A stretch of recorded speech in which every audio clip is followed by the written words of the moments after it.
this out of the way. Come on. Do your thing. Click. All right, what's this going to stick? I just want to turn it off by accident. Move, little thing.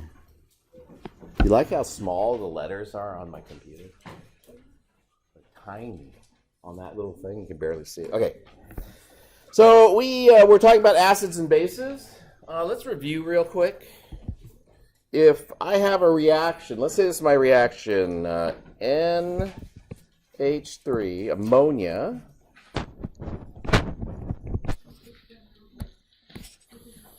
plus HSO4 minus. If ammonia is the base and HSO4 minus is the acid, write the products for the reaction. And what do we know about acids? Acids are what? They're proton. What do acids do? Donors. Right? Givers, yeah.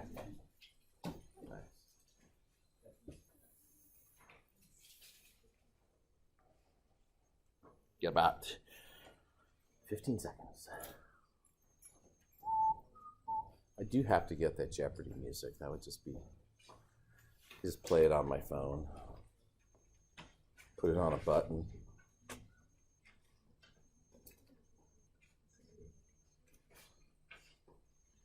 Okay, so what will NH3 become? NH4, it's the acceptor. Does it have a charge or not have a charge? Positive charge. Because if you get the proton, protons are positive. And then I say, are you sure? And you say, yes, I'm positive. You know about the two hydrogen atoms that walked around the corner and ran into each other? You guys know that joke? Two hydrogen atoms running around the corner. One says to the other, are you okay? And the other one says, no, I think I lost my electron. And he says, are you sure? And he says, I'm positive, yes. Right, so this is the product from the base, proton acceptor. And he has a positive charge because, yeah, he got a proton. And then HSO4 minus becomes SO4. What? What's the charge? 2 minus. Very good. Little bit of helpful observation is if you add the charge of the ammonia, which is 0, to the charge of the HSO4, that's -1. And if you take a +1 and a -2, it's -1. So the charge has to be the same on both sides. Right, if you just add all the charges up, this is 1, this is -2, this equals -1, and then this is 0, and this is -1, and so overall it's still -1. So when the proton moves, right, one thing gets a positive charge, one thing loses a positive charge, which means it becomes more negative. Good. And we call NH4 the something of NH3. The conjugate acid.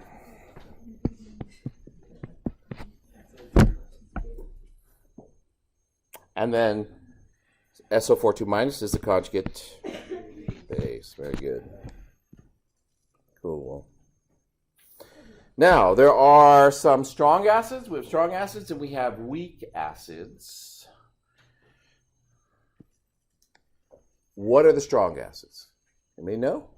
Have it memorized already? From maybe a previous life? Give me one. HCl. Got another one? No. It can be, but not strong acid. So we're looking at the strong acid side. Let me make that. Sulfuric? Sulfuric. Yeah, HBr, his bro. And then, got another one? Huh? Phosphoric? No, that's a weak one. It's good stuff, though. That's what we use for cleaning concrete and stuff. I don't know if you guys know that. When you're going to like work with concrete and you need to clean the surface off, they just pour phosphates all over it and then wash it off. Huh? No, that's actually weak. He's too tiny. He can't be strong. I know. HI and then HNO3. Nitric. Okay. Okay. Now, how do you know if an acid is weak? It's small. That's one way. That's like structurally why. But how do you know when an acid is weak in this class? Okay, here's the answer, right? It's not strong. In this class, okay, if it's a strong acid, you memorize it. If it's a weak acid, it's not one of the ones you memorize. That's all that it is, okay? Okay, so it says real quickly on here, it says talking about electrolytes. We talked about soluble salts being electrolytes, right? Because it breaks up into ions. But also strong acids and strong bases are also electrolytes. And they're strong electrolytes because they completely dissociate or they completely ionize, okay? So that's the important part here. Practically all the base molecules form OH ions.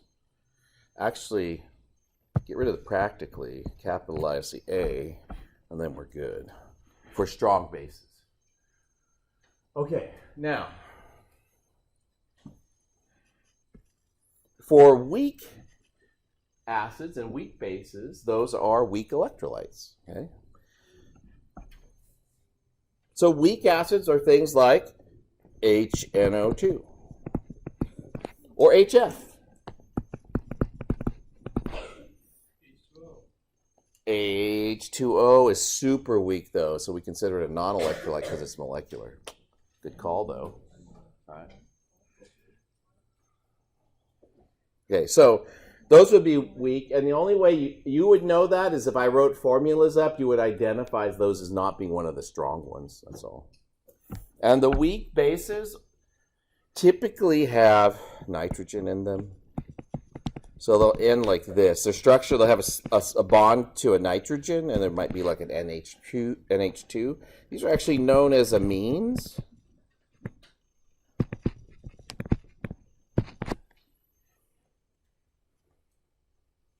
And I think I mentioned this. They're the ones that smell bad. They've got names like putrescine, like the word putrid, you know what that word is, like the smell bad. Cadaverine, because it comes off of dead bodies. Yeah. Yeah. So anyways, there's weak acids and weak bases. Most of the weak bases contain nitrogen somewhere in the structure. Not all of them, but it's a good, simple way to do it. Now, something to remember too, because we're going to be working a lot with hydronium ion concentration. Hydronium ion concentration is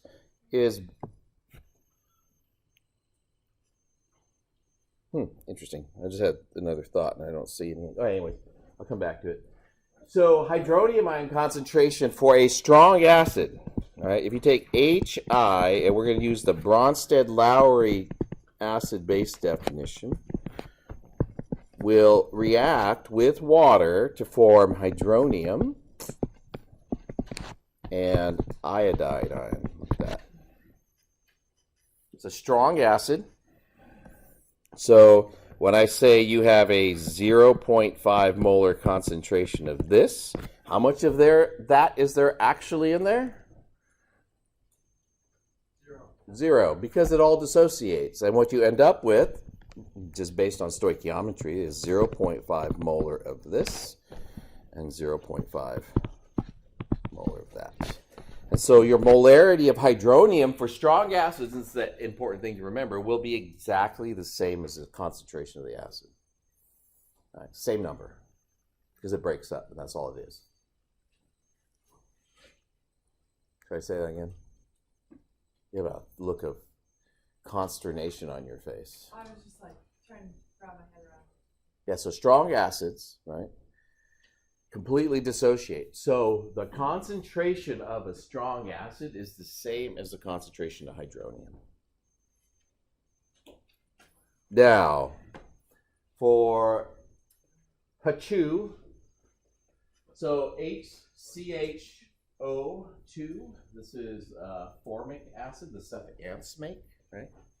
If I have a 0.1 molar solution of formic acid, so the reaction is still the same. The reaction is still H2.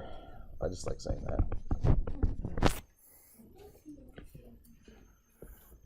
Plus water. By the way, how would you know that that's an acid? HC, yeah, because the H is in the front. Thank you. Good. I just want to make sure that was clear to you from earlier somewhere. Aqueous and liquid.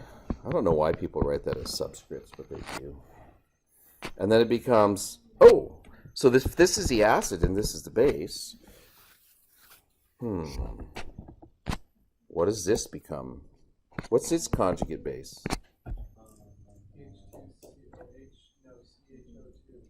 CH2, CH, what? Sorry, CHO2.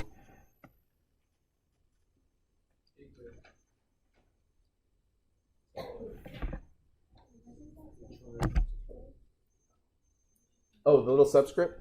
Liquid. It's the state. -1. That, I'm not taking points off your grade. I'm just, the charge is -1. She's like, why is she taking a point off? All right. And then that's also aqueous. These are aqueous. Oopsie.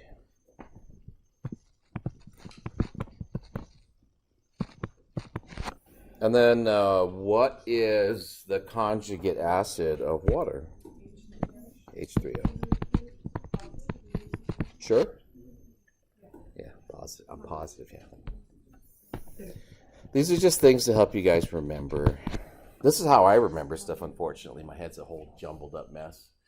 Okay, so having said that, this is weak. So if I have a 0.1 molar solution of this weak acid,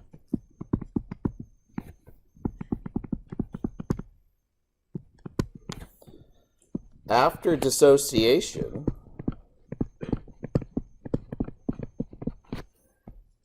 you have about 0.1 molar still. When we say weak acid, usually less than about 4 or 5% dissociates. Okay, so typically weak acids, this will be like 0.095 molar, approximately. I'll put approximately. You guys actually do something called an ice table? Ever do an ice table? If you've taken honors chem or AP chem, you can know exactly how much there is by doing a long calculation with a quadratic equation and all that stuff. We're not doing that in this class. That's actually a different class. Thank God, right? Because that's just a lot of work for... Yeah, it's just a lot of work. So, but all you need to know then is it's less than 0.1 molar, but you don't need to exactly know how much less. But that means the concentration of hydronium that comes off of it, right, is really low. Very low concentration. So typically what we'll say is hydronium is less than the actual concentration, and then we don't have to specify exactly how much. There is. All right.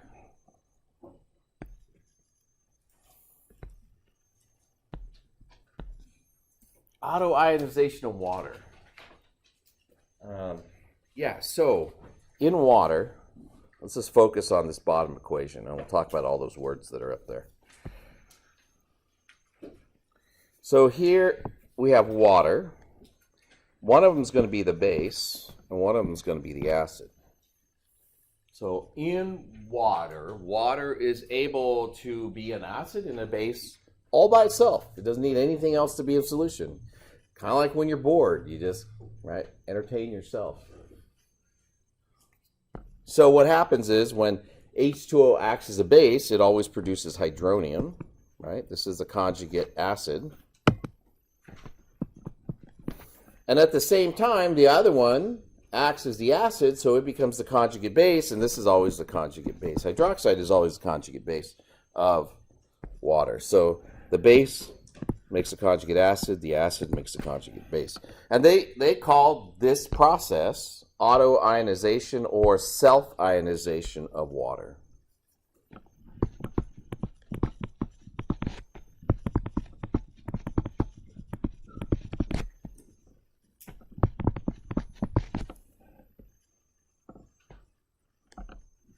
All right. Concentration's really low. This just does not happen very much. Like it says up here, and I kind of question that number a little bit, but yeah, I'll go with it for now. It says 1 out of every 10 million does this, and I'm thinking that just doesn't sound right to me, but I'll go with it. We'll consider that to be the truth for now. Yeah, so they make an equilibrium constant. You can write the equilibrium constant for this reaction. We will call it Kw. Now, this is chapter 15 stuff, right? And we're doing chapter 14. The book puts the chapter 15 stuff into chapter 14. I don't know why they do that. This is why we did 15 first. So, if I was writing the equilibrium constant expression for this reaction, remember it's K is like products over reactants, right? Remember that? And we don't include what? Solids and liquids were left out. No S and L. All right.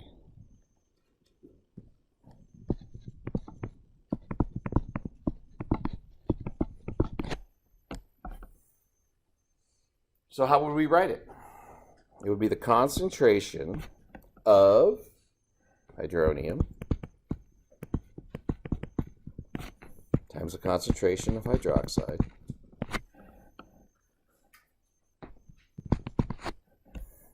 and it turns out it has a number. The number is 1.00 times 10 to the minus 14. It's tiny at 25 degrees Celsius. This number is actually temperature dependent, but we kind of just treat it like it's always that. It goes up with temperature and comes down with as you lower temperature. Okay. It's an endothermic process. You guys remember that? Le Chatelier's principle stuff. All right. Yeah, I just wrote all that. All right, do you want me, I'll stop here and let you guys write, and we're just going to skip the next slide because it's got all this same information on it.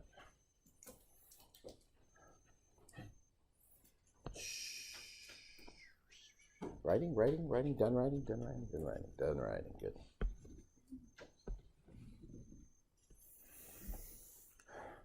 So, there's some terminology that goes with acids and bases. It's acidic, basic, and neutral. So neutral, the concentration of hydronium equals 1 times 10 to the minus 7, and the concentration of hydroxide equals 1 times 10 to the minus 7. So if you plug those numbers into Kw, what you find out is 1 times 10 to the minus 7 times 1 times 10 to the minus 7.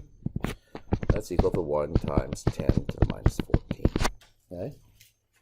So a neutral solution has equal amounts of hydronium and hydroxide, like 1/10 millionths of a mole per liter. Tiny amounts. Okay. Now, if a solution is acidic, it has more hydronium than it does hydroxide. So hydronium is considered to be the acid part.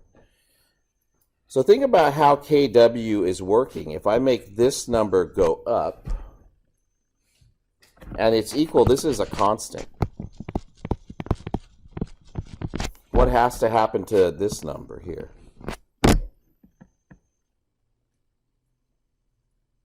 If the hydronium goes up and it's equal to a constant, then the hydroxide has to go down. So these two things are tied together through the self-ionization of water. So that's why it says here, right, if hydronium's above 10 to the minus 7, then the hydroxide has to be less than 10 to the minus 7. And in basic solutions, the situation is reversed. Hydroxide is higher, you have more OH than you do hydronium. All right. Yes, all the calculations. People hate these calculations. I'm going to give you a little cheat sheet on the test for this. I'll put it up on Canvas so you can see it. I have a cover page I typically use for the last exam, right? And then it has all the equations on it and their relationships, so you just have to know how to use them. Okay? So having said that, let's get into the equations. Well, first of all, molarity of hydronium and hydroxide. We're going to need this for the calculation. So what is the molarity of hydronium in a 2.5 molar sodium hydroxide solution? And then you're saying to yourself, sodium hydroxide? There's no hydronium in that, right? You think about that? Like sodium hydroxide does not have hydronium in it, but the way it works is through the self-ionization of water.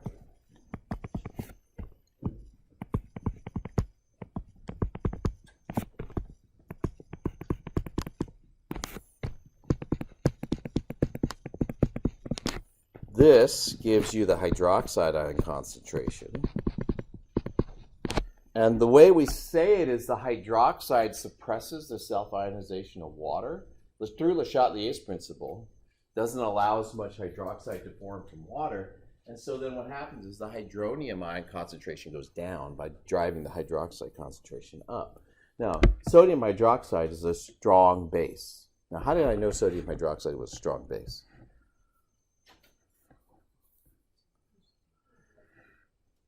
Because I gave you a rule that says that all the group 1 hydroxides are strong. So you just have to remember that. So group 1 hydroxides are strong. So that means the hydroxide concentration for sodium hydroxide is 2.5 molar.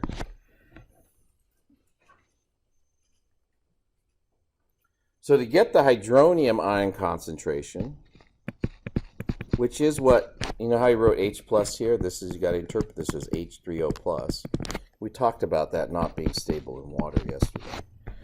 I'll just do Kw divided by the concentration of hydroxide. And then I'll just plug in the numbers. So this is going to be 1 times 10 to the minus 14 divided by 2.5. We don't write units because it's an equilibrium constant. One of these days I'll remember to put my phone, my actual calculator back there.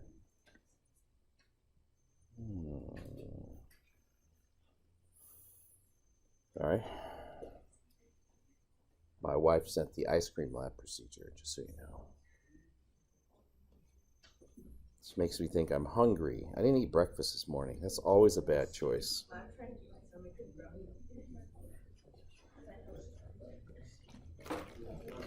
You like these?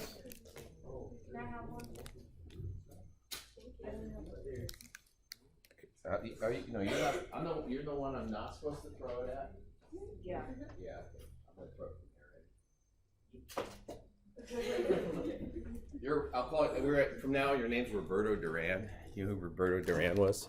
Famous old-time boxer, because they had hands of stone. So if you can't catch a ball, what do they say? You got hands of stone. So I'll call you Roberto Duran.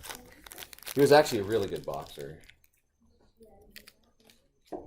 I'm kind of humanitarian. He took all his money, went to his poor village, and helped people out. Kind of cool. All right. So I need my scientific calculator.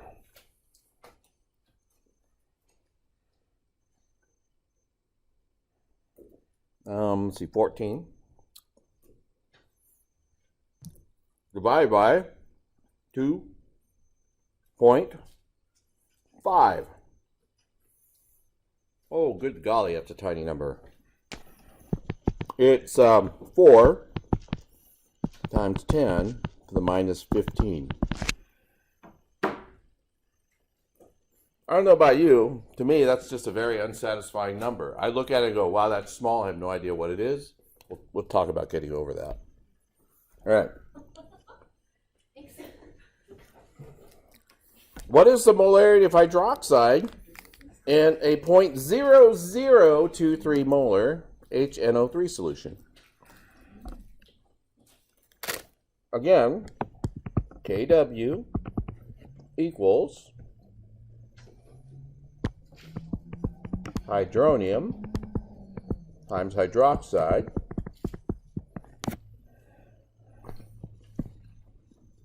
that's a strong acid, right? So what you're going to assume is the hydronium concentration is, sorry, I'm going to write in scientific notation, 2.3 times 10 to the minus third.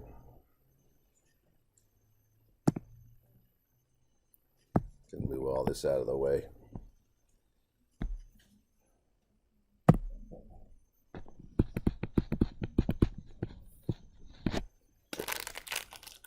So you solve for the hydroxide concentration. Plug it in and see what you get.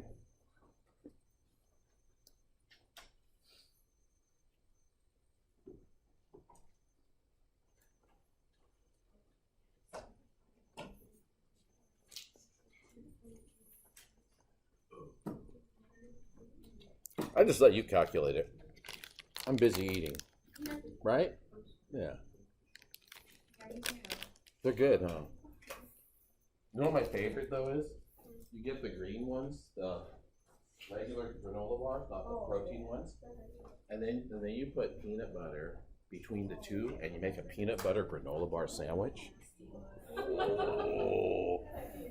And you can put chocolate chips in it. It's a whole different kind of life. 10 pounds later, you'll realize that was a mistake. I'm going to eat one of these every 5 minutes.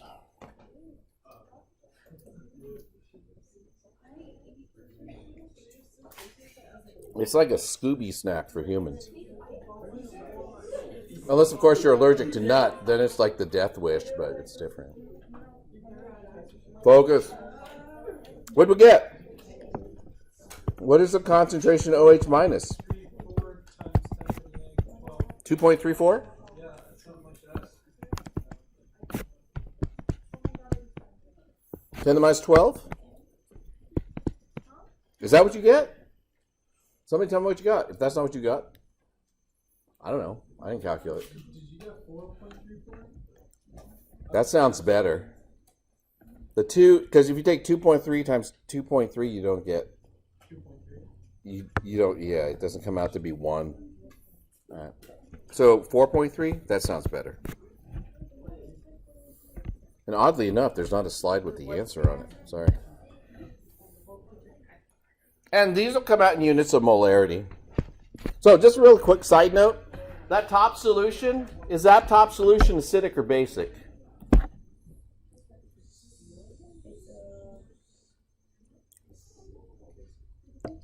Top solution is number 1 acidic or basic?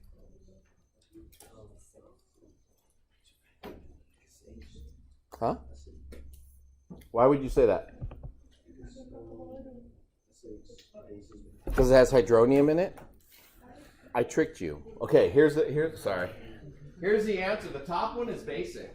There's 2 ways to tell if a solution is basic. One is the hydroxide ion concentration is really high. That's 1. Greater than 10 to the minus 7. Or the hydronium concentration is really, really low. So just because we say it has hydronium in it doesn't mean it's acidic. It's the amount of hydronium that's important. That bottom solution, right? What is the molarity of OH in 0.0023 molar HNO3? So one way you could tell that that's an acidic solution is because the concentration of hydronium is bigger than 10 to the minus 7. The other way you can tell is the concentration of hydroxide, this number here, is less than 10 to the minus 7. Those 2 things are always, one's above 10 to the minus 7 and one's always below 10 to the minus 7.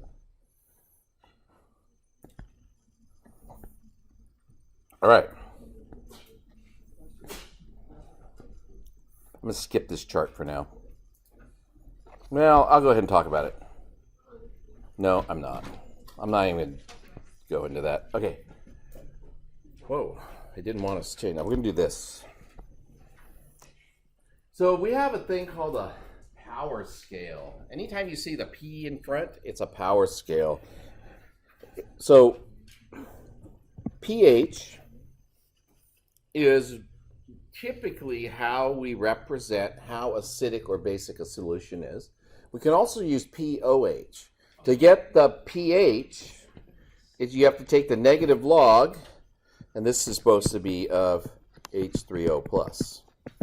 Okay, so you have to interpret that as H3O plus. If you have the pH,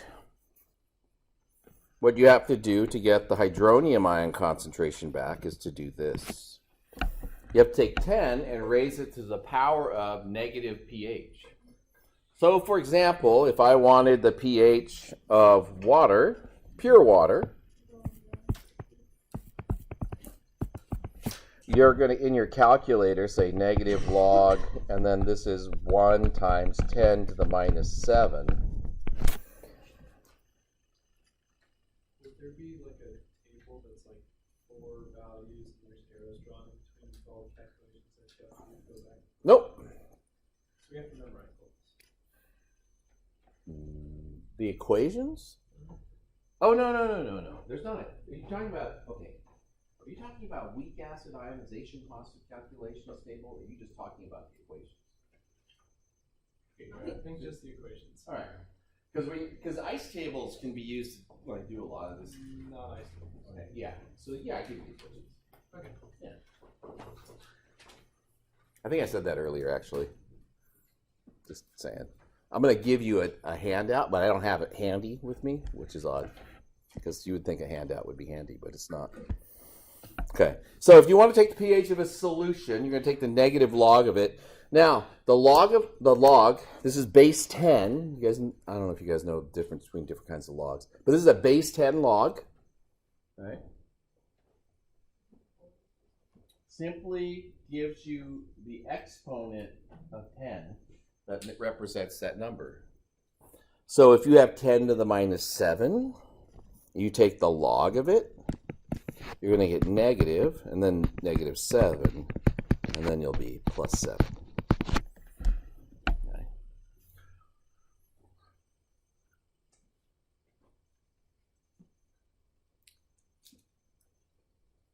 So we're going to do something. We're going to take this number up here. Oh, where to go? Yeah. This one. 2.3 times 10 to the minus 3. So if hydronium concentration is equal to 2.3 times 10 to the minus 3, calculate the pH.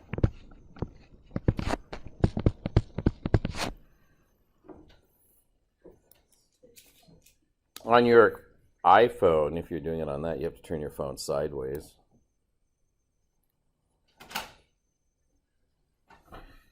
Tell me what you get.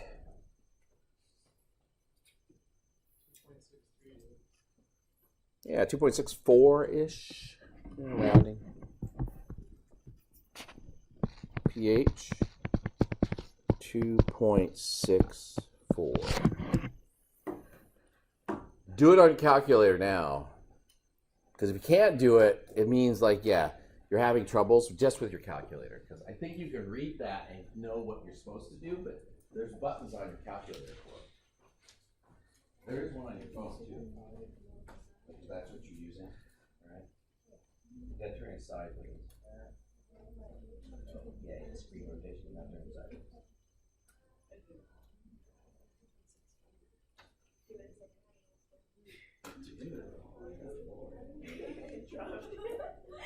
It's not doing screen rotation anyway.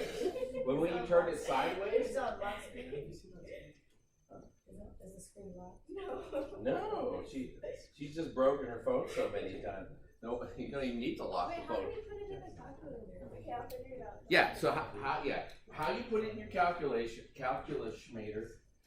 is you're going to say negative for the sign change, not the minus, but the plus or minus, right? So your key will either be plus or minus like that.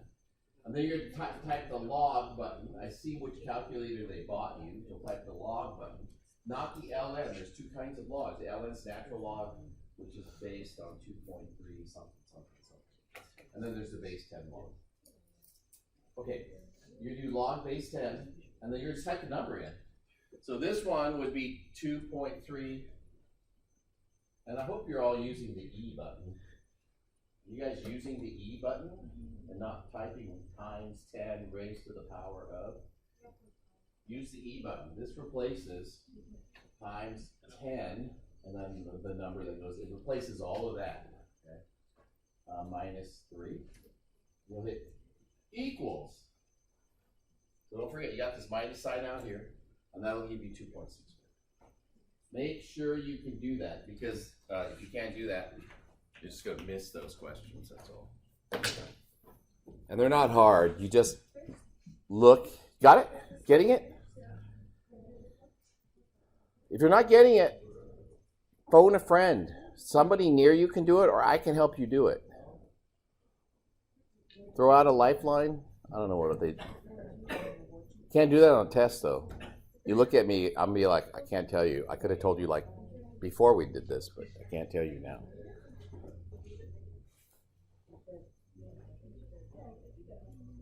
Did you get it to work? Yeah, I figured out what it was here. Oh. Yeah, you can put my.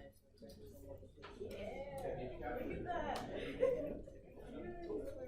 You guys got it?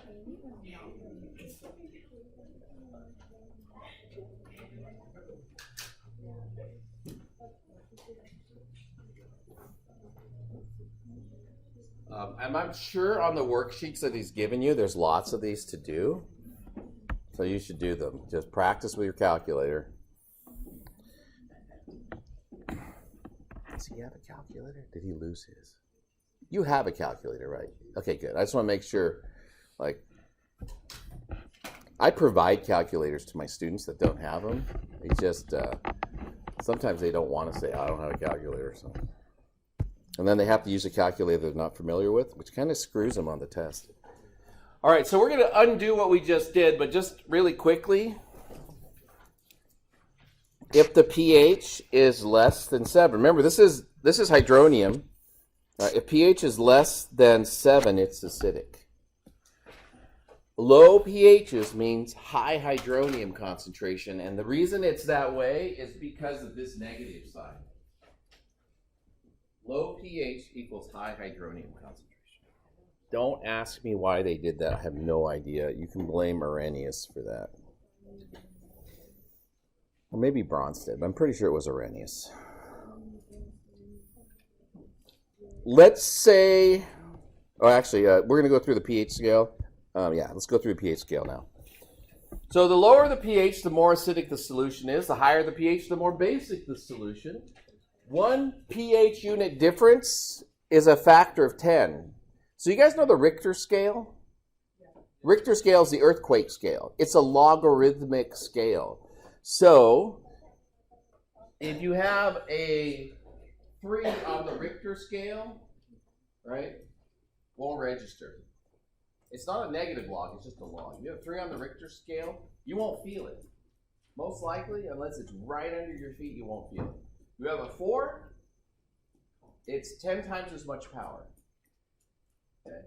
So you'll feel it, but that'll just be a little wobbling on the ground. A 5, stuff starts falling off the shelves. A 6, you're running outside, and a 7, just lay down and die. No, actually, probably won't. Probably. But find something safe. We've never had an 8, I don't think. But we've had some big 7s. Yeah. Yeah, and then right after I left Santa Cruz, they had the Loma Prieta, and that's when like the whole downtown just kind of like collapsed. It was like crazy, just because I'd left and gone to grad school, and I'm looking on the news. They'd had this earthquake because it was during the World Series, and we were watching the World Series, and all of a sudden it's like we're breaking for the news, and also helicopters, and there were bridges that were collapsed and all kinds of stuff, and it was just like. Yeah, it was crazy. And I don't even think that one was that big. I don't think it was even in the 7 range. Okay, so pH is similarly a log scale. All right, so neutral is 10 to the minus 7. 6 is 10 times as much hydronium. All right, 6 is 10 times as much. 5 is 100 times as much as neutral. So by the time you get to 1, right, you're like 1,000,000 times more acidic than neutral. Okay. Some pHs of common substances. 1 molar hydrochloric acid will have a pH of 0. 0.1 will be 1. You can do those calculations if you want, but if you take the log of 1, the log of 1 is always 0, so it comes out that way. Stomach acid, like that stuff that digests food for you, it's usually around 2. It says 1 to 3. I've never seen anybody say pH of stomach acid is 1, but maybe there are disease states that give you pH of 1. Lemons, oddly enough, this falls in that range about stomach acid. So that's actually citric acid. Soft drinks, 2 to 4. You ever seen the videos where they take a tooth and they throw it in a Coke? And they leave it there for like a week. And then they pour it out later and there's no tooth left. It will dissolve the teeth. Good to know, right? Plums, a little bit higher on average, 2.8 to 3. Soft drinks, I don't know of any of that are 4. They're all usually pretty low. You know why they're low?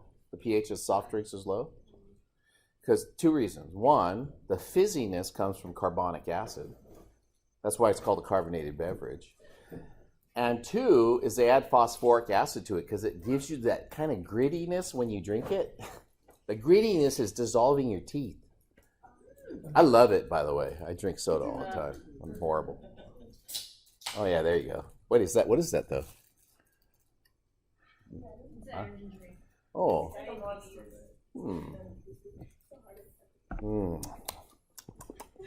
Sorry. You notice rainwater? Rainwater is 5.6. Rainwater. It's a little bit acidic. Oh, milk of magnesia? It's magnesium hydroxide. It's actually like, this is the stuff that people drink when they have a stomachache. All right. And like from acid, the OH from the milk, from the hydroxide will neutralize the acid from your stomach. That's a neutralization reaction. There's also aluminum hydroxide people will have in antacids, and calcium carbonate is probably the more common one. Yeah, but rainwater has a pH of 5.6. It's not neutral. People think like, oh, it's rainwater, it'll be neutral. No. Huh? What's that? Because it comes from the dirty sky. It comes from, no, it's not. Like if you have acid rain, the pH could be like 4 or even lower. The air itself, here, watch this. Side note. Oh, I'll write it on the board. I'll write it on the screen so that it'll be recorded. So, when it rains, you get water, right?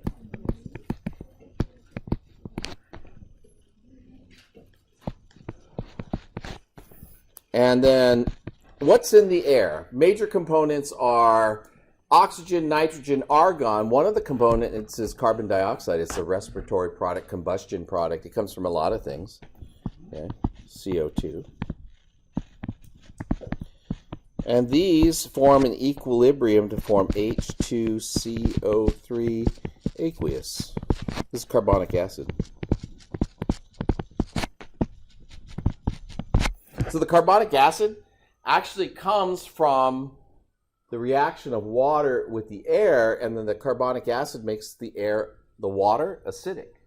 That's what happens in oceans. Yeah, and it happens in your blood. Where do you think the carbonic acid, carbon dioxide comes from in your blood? Plants. No, you don't have plants in your blood. Well, no, it doesn't come from air. All right. How many of you had biology? All right. So, you guys know what happens with the food you eat? Not the gross part. Your stomach, digests it, right? Breaks down the proteins and the sugar. You guys know, like there's like glycolysis, and then there's all that energy Krebs cycle. I just call it Krebs cycle. Krebs cycle. Because I couldn't remember what it was, so I just had both in it. So you had Krebs cycle, and anyways, when you burn food in your body, the byproducts are carbon dioxide and water. You know this? Generally? So let's take glucose, right? The energy that your body harnesses, it's not just in one straight reaction, but it takes things like glucose, C6H12O6, combines it with oxygen. That's why you breathe. And produces CO2 and water. This CO2 is in your blood, dissolved gas, and in your body fluids too, in general. But it's in it gets through your blood, and it reacts with the water and forms carbonic acid. And then your body buffers it through other chemical reactions. Your pH of your blood or itself is usually just above 7, because your body neutralizes that acid with other reactions. But yeah, CO2 comes from the whole eating thing and respiration and all that good stuff. There's a little bit of liquid that comes out of that water. You still need water though. Don't think that, oh, you mean I can just eat sugar and I'll get all the water I need? No, that does not work that way. You still need to drink water. Well, I like how this internet's really slow today. Anything else up there you want to know about? So you know what's the top of the scale? What's that? Egg whites, yeah, huh? Weird. Yeah, basic. A little bit basic. I love egg whites too. I love eggs. I love everything about eggs. Whoa, see how slow that internet is? Okay, what's the pH? Go ahead and do these calculations. You should know how to do them. 2 things. Calculate the pH. Tell me if it's acidic or basic. Yes. Yeah, preferably in the bathroom. I mean, I could do it here, but... Yeah. There's a Saturday Night Live skit with like Jim Carrey. Oh my god, I love Saturday Night Live. Jim Carrey was sitting there and he goes, "Can I go to the bathroom?" And the teacher says, "Sure." And he goes, "Thank you."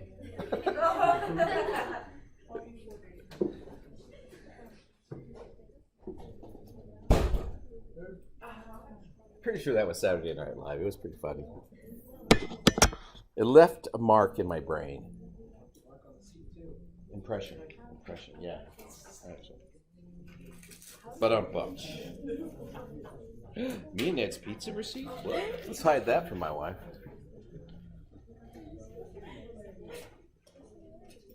All right, hey guys, calculate the pH for that top one, and on the bottom one, calculate the hydronium. Tell me if it's acidic or basic. Little wad of paper.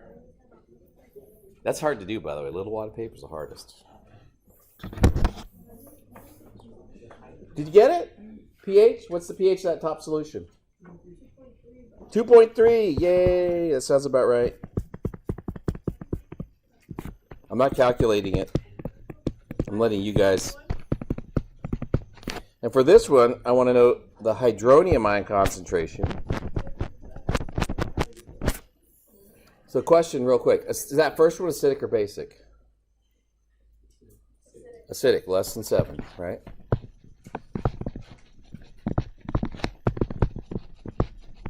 Good.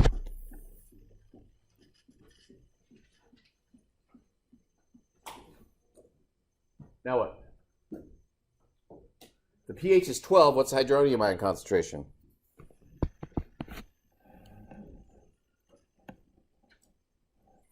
Because I'm going to ask you another question.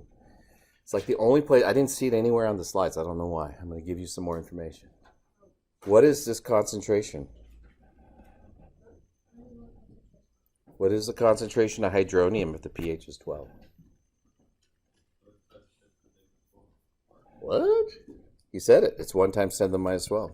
Because you take 10 to the minus pH, it becomes 1 times, on your calculator, it'll tell you 1 times 10 to the minus 12. So this is what I want you to do. I want you to calculate the OH concentration from that pH. Or from that hydronium ion concentration. So you're going to go like this, right? Kw, go back to this equation. It's the concentration of hydronium times hydroxide. And Kw always, for this class, will have a value of 1 times 10 to the minus 14.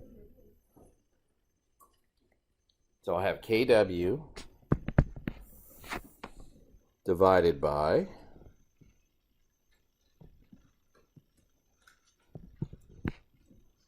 1 times 10 to the minus 12. That's what that'll rearrange into.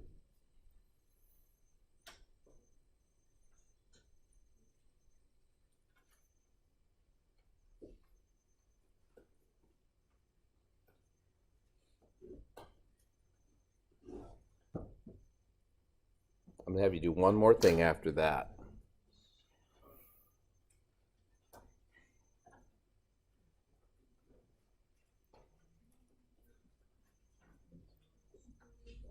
What'd you get?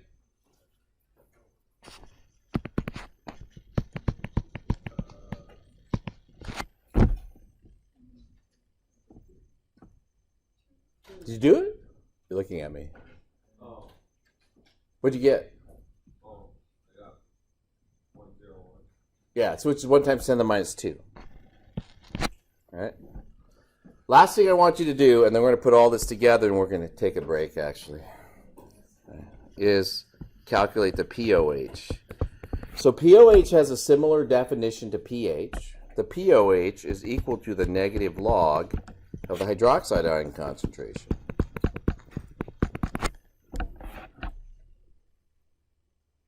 Ooh, it's really slow. So go ahead and calculate that.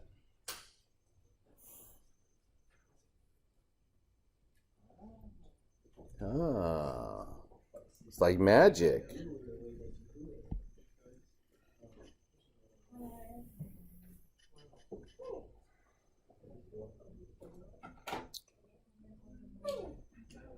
You're going to get an answer and you'll be like, that can't be it.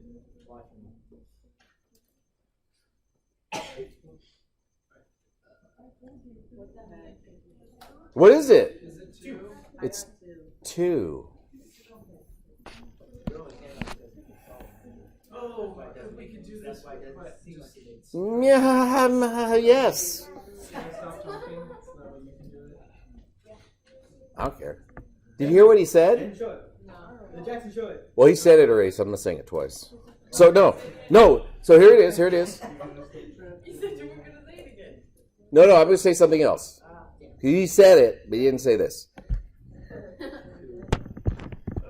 pH plus POH equals 14. Now, it's not a coincidence that it's 14. It's because of this. It's the pH scale. So if I say the pH is 12 and then I want the POH, you're not going to go through all this to do that. You're just going to say, oh, 14 minus 12 is 2. That's just what you're going to do. Right? It's usually what people do. Sometimes people do go through this whole process to get to the POH.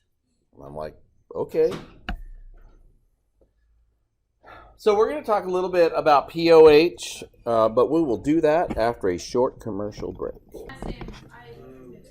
Hey, that negative made up. Right? Because that changes the power from positive to negative. Like equations? I don't know. But I'm gonna draw what I'm gonna give you on the test.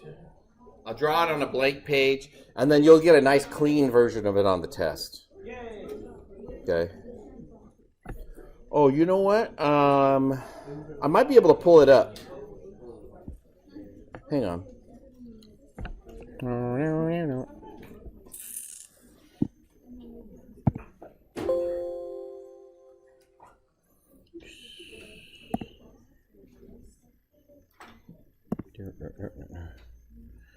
Summer.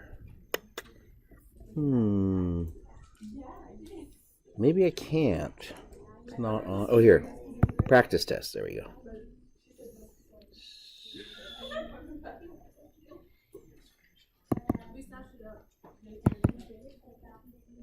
Nope, I don't have the cover page. Sorry. Well, it might be in here. Let me see here.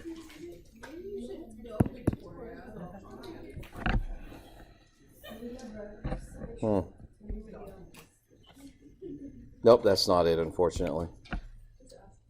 Too bad.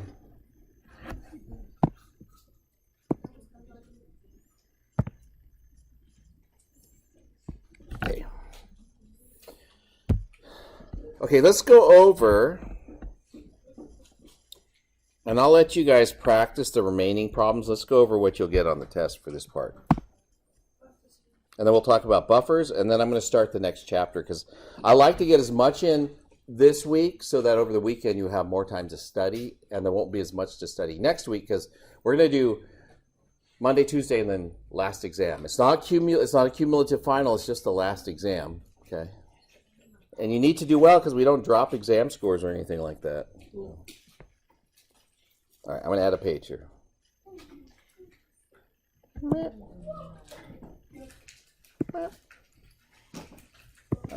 Too many steps to insert a page, I'm just going to say. Okay. So I think of this kind of these relationships as being circular. So let's say you have pH, and then you have POH, and these are the things you have to work with. So what you can do, the relationship between these is pH plus POH equals 14. So this is part of the circle we're going to make. Now if you have pH, you can go back and forth between pH and hydronium. Yeah. I don't make it a table. I draw it as a diagram, and I show the connections between everything, and I draw all the equations. And that's going to be on the test. Yes. Oh. The only people, of the classes I teach, the only people that don't get it are the guys in the second semester of General Chem. They just have to know them all. And just they get a periodic table. Yeah. But by then, it's like the second or third time they've seen it. They're like, oh yeah, we know that. It's like, this is for a lot of you the first time. So, to go back and forth, if you want pH, that's 10, negative log.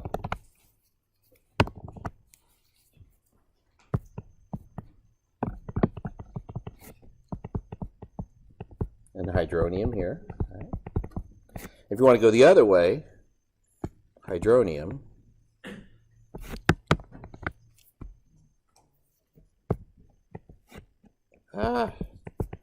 the slowness is starting to get to me.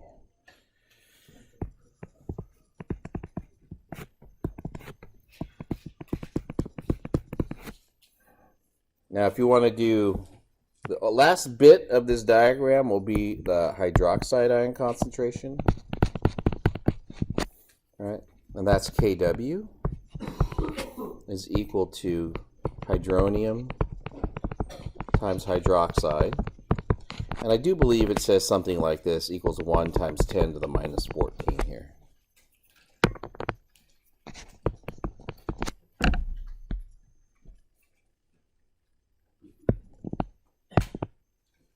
Well, I guess I don't give the equations to my OChem students, but they only need it every once in a while. And then we do things things that are not in water, because organic chemistry is not a lot of water, so they have to do a lot of other kinds of calculations. But they're simple compared to everything else at that point. So, all right, and then this is OH is equal to 10 to the minus POH, and then POH equals negative log of OH, like that. So you get all those relationships on the test. It's in a diagram that's neat because I took my time to actually type it all. It's not hand-drawn like this horrible thing. But this is what you can practice those problems with. So here's the thing. POH, and pH, direct route, right? But if you want pH and then OH concentration, you got to do 2 calculations. And you can do it 2 different ways. And so you might do it, and your friend might do it. You're going to say, hey, I got the answer. And you'll look at the work you do and go, I didn't do it that way. It's okay. There's 2 ways to do it. Okay. Next one on that. Yeah, I can't read it either. This one?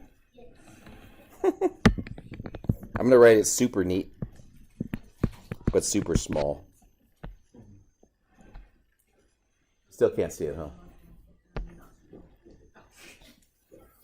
All right, I'm going to cheat.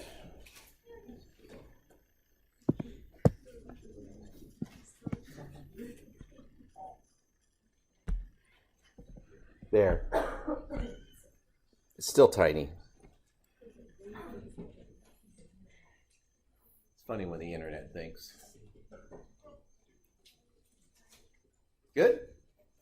Okay. So that's what you'll get. I'm not going to tell you the strong acids and the weak acids and all that kind of stuff. That's just memorized stuff. All right. I'm going to let you guys do all those as practice. And I want to, and oh, by the way, there are all the answers to all the practice questions and stuff. So now you've seen the equations, how to use them. You guys can do the rest of that on your own. We won't practice a lot here. So a buffer. A buffer is a solution that resists changes in pH when a small amount of acid or base is added to the solution. Okay? And this diagram is way too complicated. So I'm going to draw another one. There's like so much you have to explain here. I'm just not going to even bother. If you want to look at that picture and go, oh, this is nice, then you go ahead and do it. But it's too busy for me. So a buffer, I'm just write the definition here. Buffer. Buffer. A solution that resists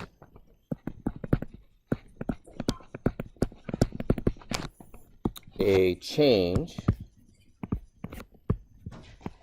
in pH when an acid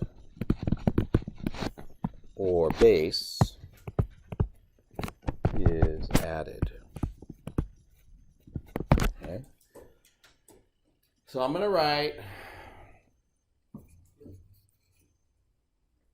an acid reaction in water. So I'm going to have hydronium. So I'm going to take an acid. So what's your favorite weak acid? Not that weak. Nitric acid. Vinegar. Vinegar. You hate vinegar? All right, we'll do HF. HF is a good one. That's the one from Breaking Bad, where they dissolved the bathtub and the body fell through the floor. Yeah. Hate it. Absolutely. HF, though, is a weak acid. HF literally, though, gets under your skin.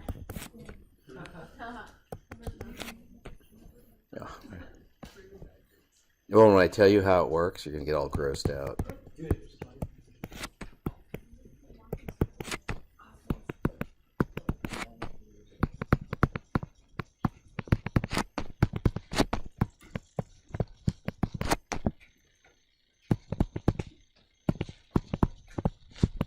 Yeah, the way HF actually gets under your skin is it binds with the calcium in your, because you have a lot of calcium in your body, it binds with the calcium and then kills the top layer of skin and it just falls off. That's cool. Right? It dissolves bones that way too. Yeah, oh my God, my epidermis.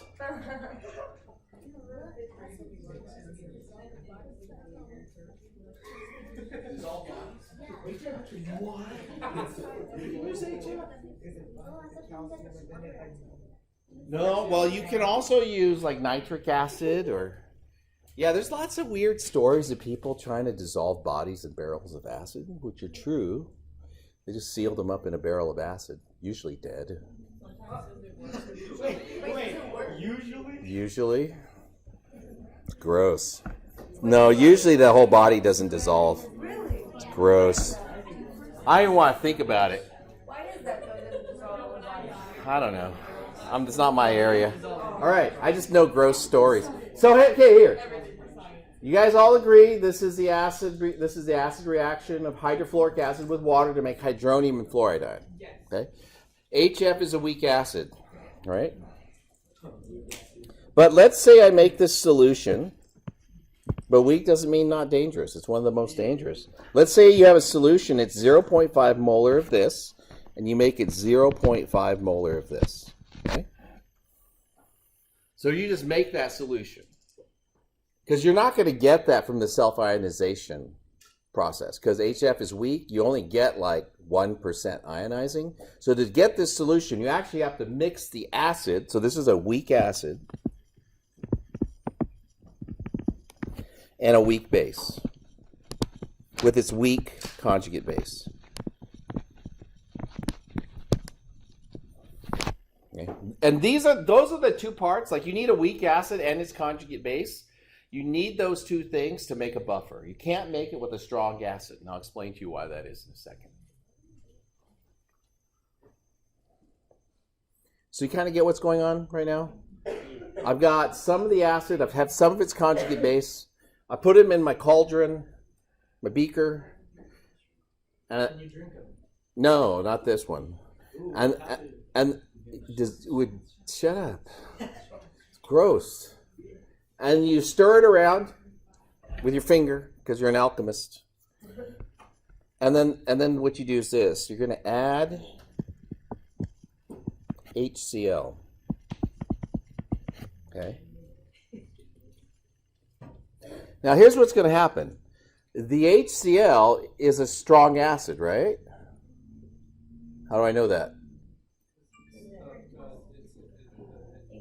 I memorized it. Right?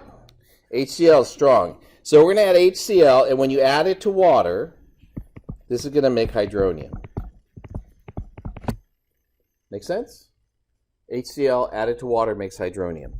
If I add it to this solution, I'm going to add it here. I'm actually adding it to the product side of the reaction. No? What does the Chatelier's principle tell you is going to happen if you add this? Which way does the reaction shift if you add a product? Towards the reactant. It's going to go this way. You guys remember that? You remember that? Away from what you added. So it's going to go from that side to this side. Excellent. Okay, so if it's doing that, guess what the reaction is? If you have the weak conjugate base present, then what this reaction will do, when you add hydronium, it will shift away to the left side, in this case, towards the reactants. And it will use up some of the hydronium you add.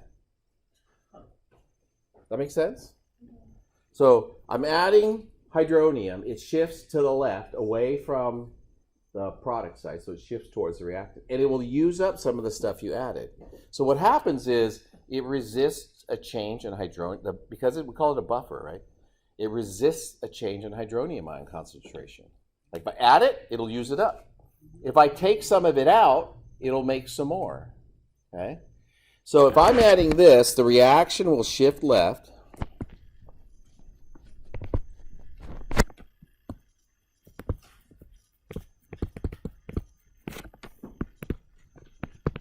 The reaction follows the Chatelier's principle. Shifts left or away from where you added it, and uses up some of the added hydronium. Doesn't use all of it up.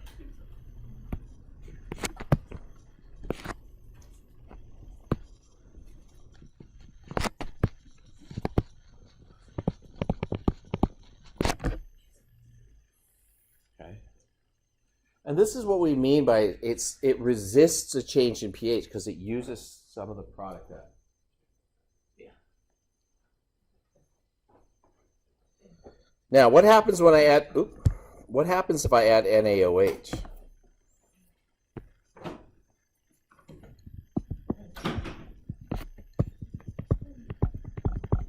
That's a little more complicated, but remember neutralization reactions, right? So if I add OH minus to H3O plus, it's going to make H2O. Actually, it makes two H2Os. I want to balance it out right. So what does that mean is happening in the HF reaction? The hydronium ion concentration will go down. Okay.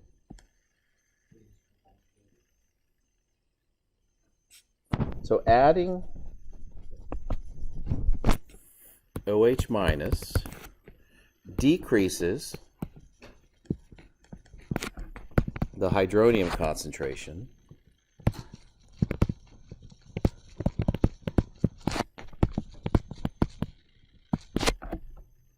That's the first thing that it does. And then the reaction will shift to the right.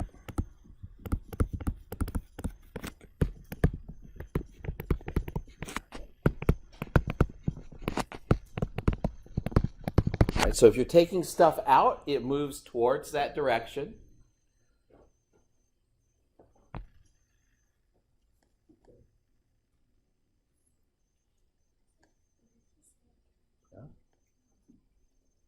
And if it's shifting to the right, it's going to produce more hydronium. Okay?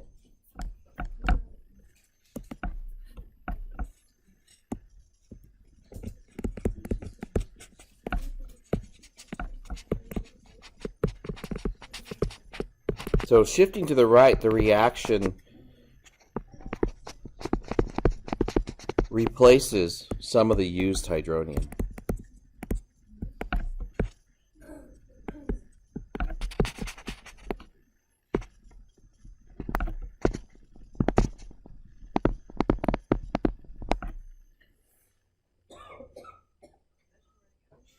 Ran out of space, huh? You're running out of space? Yeah.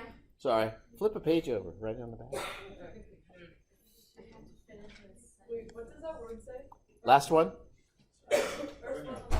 Shifting. Replaces? Thank you. Contains? I don't know. I don't even know where you're at. Got it. Good.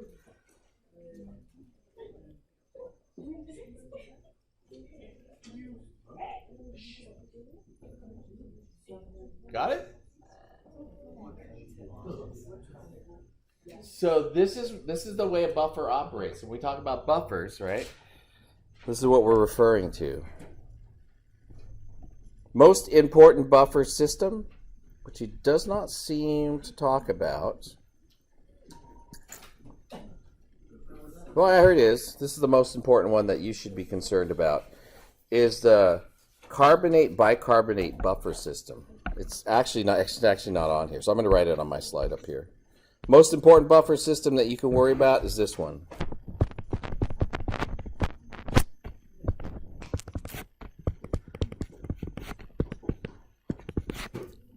Equilibrium arrows. I'm not doing a very good job today with my writing, but it'll work.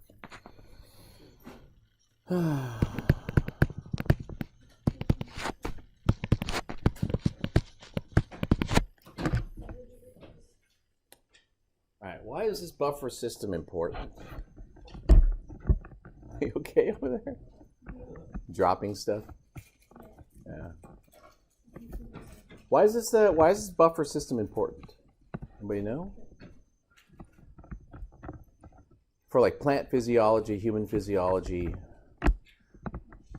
Equilibrium homeostasis. Whoa, throw out big words. Apply it to this though. What? Apply it to this. Equilibrium homeostasis. It actually applies. To maintain being alive. Yeah, sort of. Okay, your body pH is typically around 7.4. If it drops to like pH 6.8, 6.9, you're going to die. If it goes up to like 7.8, 7.9, you'll die. They call it acidosis and alkalosis because your body requires hydronium ion concentrations to be within a certain range for all the enzyme reactions to work and for all like the energy production. All has to fall within a small range. But not just us, but like plants and animals in general. It's not just humans, right? This is the buffer system that controls the pH in your body.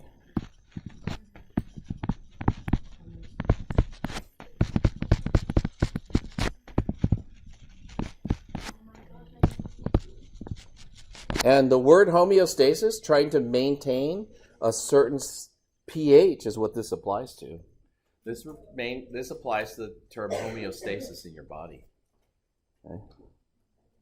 Trying to maintain normality. All right. I think that's it for that chapter. We will, because I'm not going to talk about all these things. It's just all stuff I said already. I'm going to go to the next slide. Next. But are there any questions? Oh, shoot. I'll have to save it later. Any questions on these slides? No. No, we're good?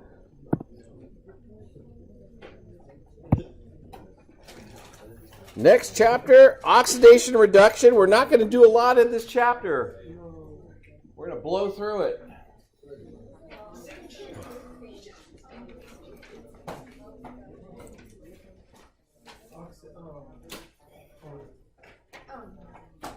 As a lion on the page, Leo says, grr. Oh my god, that's so cute. Yeah. Find it? It should be right after the chapter we just did, right? Yeah.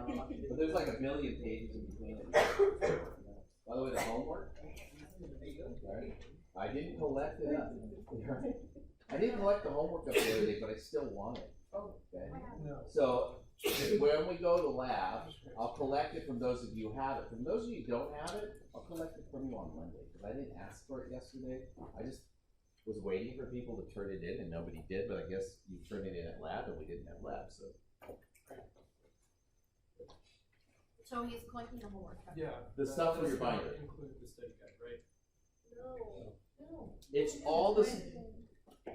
We don't. No, he didn't agree in the study guide. Yeah, but it's all this stuff in the binder, and I don't know what's in there. So remember, I said this yesterday. I was not given the binder.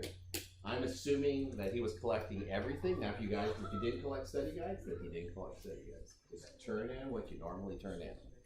All right. Yeah, it's kind of a. I'm a little. I don't know. It's like, how come I didn't get a binder? I feel left out. He didn't leave the binder for you? No, he just ran off with it. I checked my mailbox. I didn't see it. I haven't found it anywhere, so I'm just. It would have been nice to know like what materials you got. So I'm just assuming. But I am, by the way, going with the same test we agreed upon at the beginning of the summer. So it's all the stuff is in your binder is on the test. Okay. So we sat down beforehand and put the term together and looked at slides and all that stuff. I wanted to use my slides, but his slides were printed out for you guys, so we just went with that. All right. So, oxidation and reduction, right? Another definition, I like that. So, in order to convert a free element into an ion, the atom must gain or lose electrons, of course, right? If something loses electrons, something has to gain electrons. So, we call these kinds of reactions redox reactions.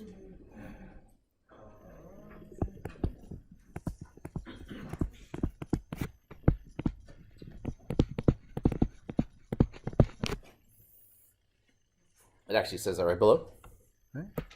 But when we're talking about it, something loses, something gains, that's referring to redox.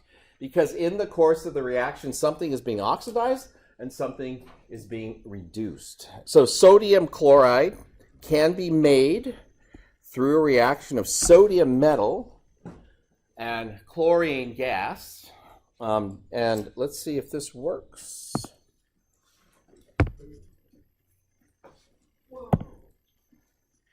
Well, let me turn A small piece of sodium metal is placed in a flask containing yellow chlorine gas.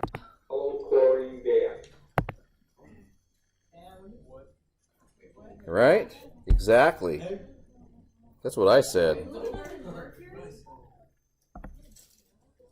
A small piece of sodium metal is placed in a flask containing yellow chlorine gas.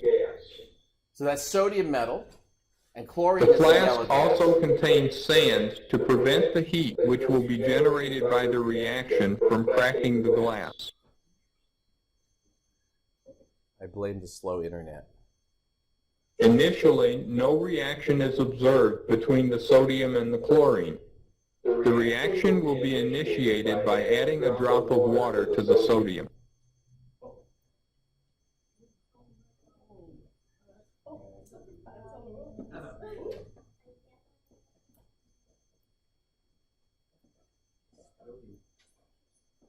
You can actually hear it. All right. Oh, this one's cool, by the way. If you haven't seen this one, go look it up sometime. No, we're not going to play it. No! I don't have time for it. And what do you guys do with all your spare time? Most metals in a process known as amalgamation. Last week, I tested it out with... Sorry. Just killed it. Oh, but it is the coolest video. It's about amalgamation of mercury with aluminum. It's super cool. You have to watch it. Just look up mercury, aluminum, and then look for that weird giant thing that was on the screen. Okay, so have fun with it. But when you're riding the bus home, do it then. All right. So that was sodium solid reacting with chlorine gas to produce sodium chloride, ionic sodium chloride. In this reaction, sodium loses an electron, and we call that process of losing an electron oxidation. So if I say what is being oxidized in this reaction, it's the sodium being oxidized in the reaction because that's what's losing the electrons. And then chlorine is gaining an electron, and losing and gaining is represented by electrons as products for oxidation or electrons as reactants for reduction. The saying is, Leo says grr. That's what the line is saying. That stands for lose electrons,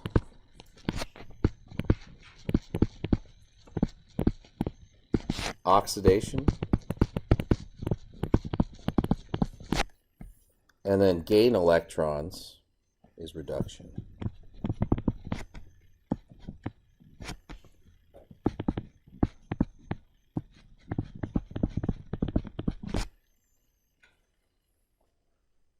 That's an E, not a C. Gain C. Nice. Well, that's just not even helping. So Leo says grr. Now, part of the deal with this is... What's that? Sorry, bless you. You'll notice that this first reaction only produces one electron. And for a redox reaction to be balanced, the number of electrons that are released have to equal the number of electrons that are absorbed. So the oxidation reaction has to produce as many electrons as the reduction reaction eats up, basically. Okay? So you notice in the balanced equation there's a 2 here, because you have to have 2 of these to make this whole thing balanced. Okay? That makes sense? Okay? Just kind of is what it is, maybe? Gosh darn it. Still writing? No? Just the screen freaking you out? So again, the magnesium is losing electrons. So when you lose electrons, this is the oxidation process, right? Electrons are a product.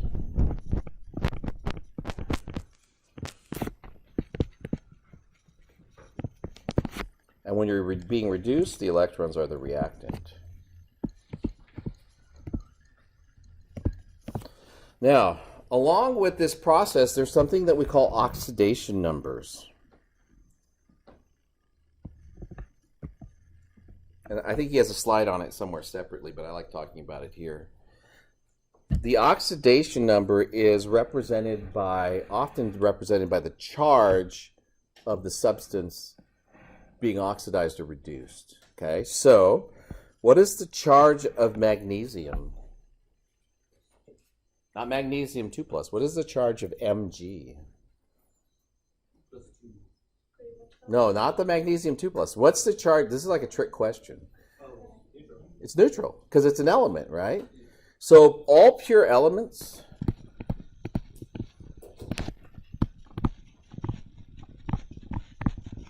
have an oxidation state or an oxidation number of 0.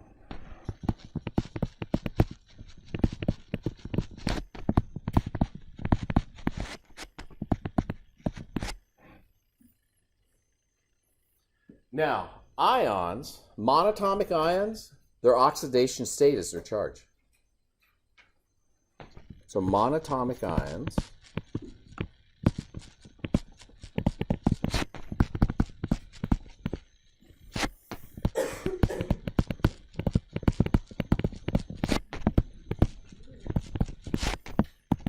so the oxidation state is the charge.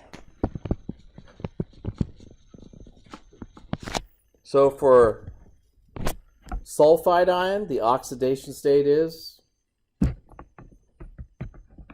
-2 because it's the -2 charge.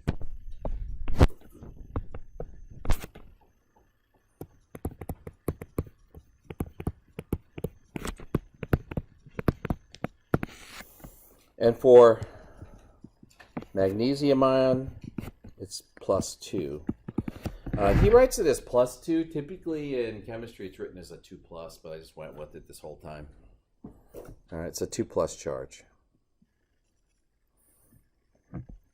And then for others, like compounds, we have to assign oxidation numbers based on the oxidation states of the things that it's with, and we'll get into that in a little bit, okay?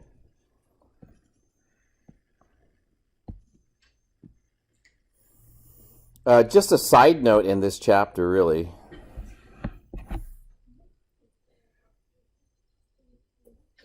So, how much do you guys know about electricity and circuits and stuff like that? I have no idea. Nothing? Okay. So, here's the deal. Electric current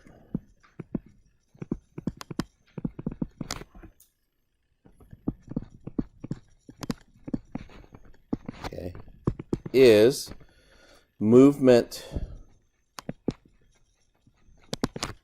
of charge. So in a wire, it's the movement, the charge that moves is the electron.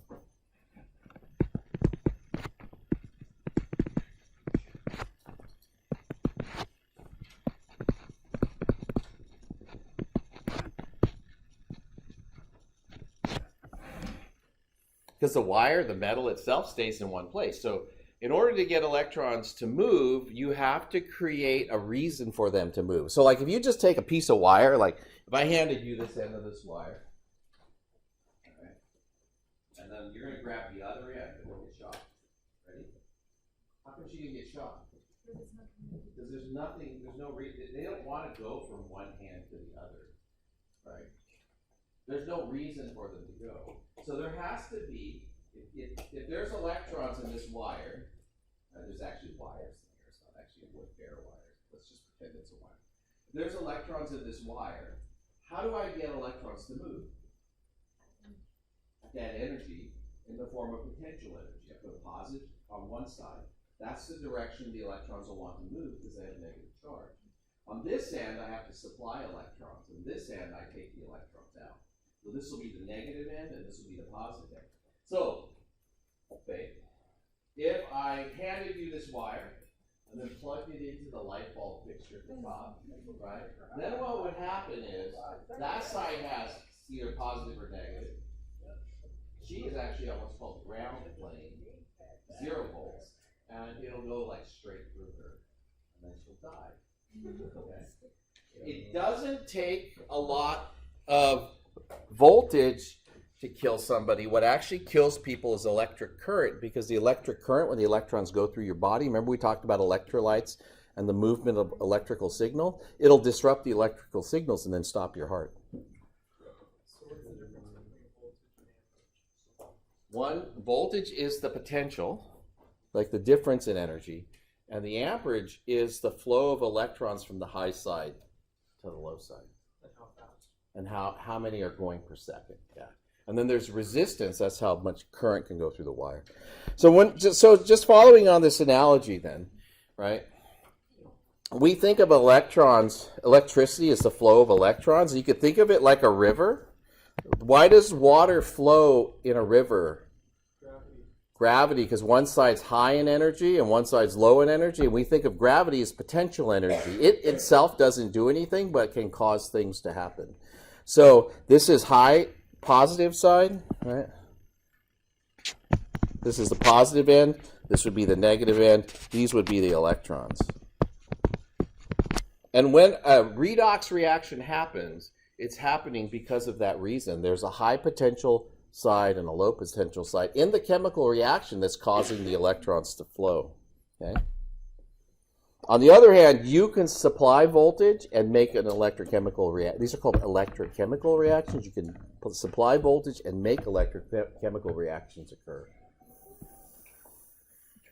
One of my favorites is just to take a 9-volt battery and stick it on your tongue. That's a redox reaction on your tongue. Plus, you're just shocking yourself. All right. So, here we go. Just this here. Oh, look at this. Oh, he used an oxidation potential table. That is weird. I thought this was this. Okay, anyways. Sorry. This is right. This is known as the activity series of the metals. And the most active metals are at the top.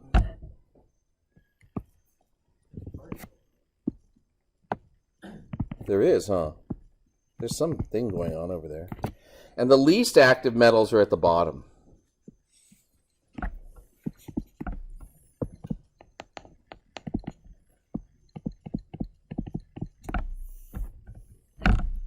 So what that means is the top ones are the most easily oxidized. They're the ones that want to give up electrons. They're the ones that want to give up electrons. And these metals that are down here are the most difficult to oxidize. They, in fact, most of the time want to accept electrons. So at the top, these give up electrons. Right? And these tend less to lose electrons. These are most likely to accept.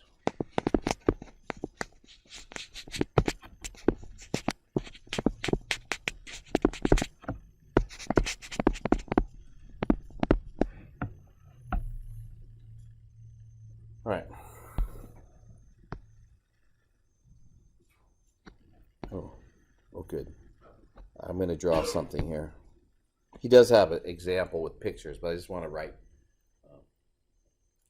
Well, I'll just use the picture. You guys got that? Yeah. Okay, good. So notice here, all right, this is a solution of copper ion, Cu2+, and this is a piece of magnesium? No, it's probably not, but that's okay. They say that this is a piece of magnesium. Now, magnesium, if you look at the activity series, we're going to go back up to here. All right. Where's magnesium? Top of half of the chart, right? It's right here. And where's copper? It's very close to the bottom. It's right underneath hydrogen, right? Since magnesium is more active than copper, it will push electrons into the copper and cause copper metal to form. Okay?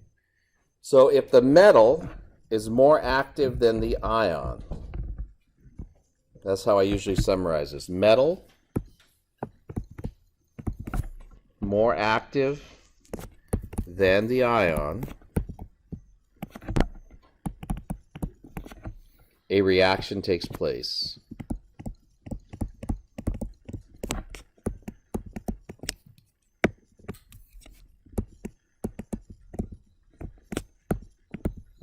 I can't remember if I give you the activity series on the test, or or if it's a separate part of the test where it's all listed, but you'll be given the activity series if you need it. Like that chart that's up there.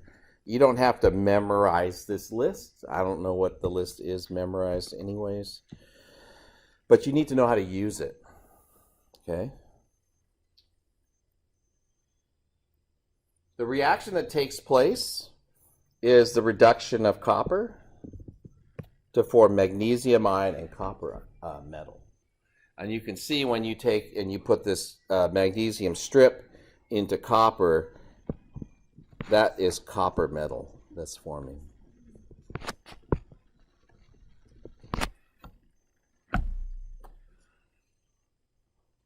This reaction, the other direction, is this. It's copper metal plus magnesium ion. The product, if the reaction took place, would be magnesium metal and copper 2+, right?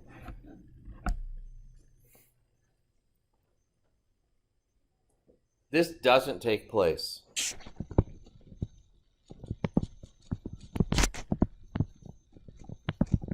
And the reason is if you, again, looking at the activity series, right? Magnesium is above copper in the activity series. And since copper is below, if the metal, copper, this one, is below magnesium,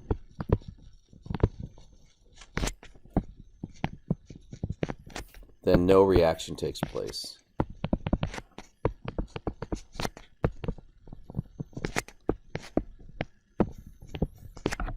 So in fact, if you do what they're showing on the right-hand side, put a piece of copper metal into solution of magnesium, it just sort of just sits there and does nothing. No reaction.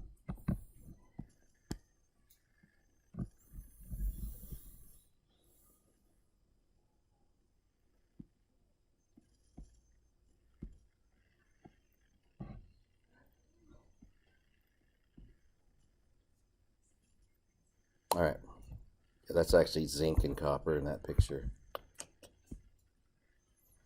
Wait, can you go back up for just a second? Here? Yeah. Here. Thank you. All right.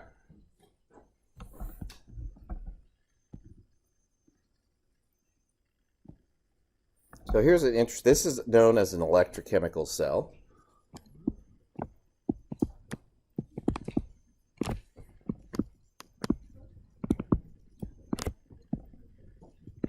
And it's known as a voltaic cell.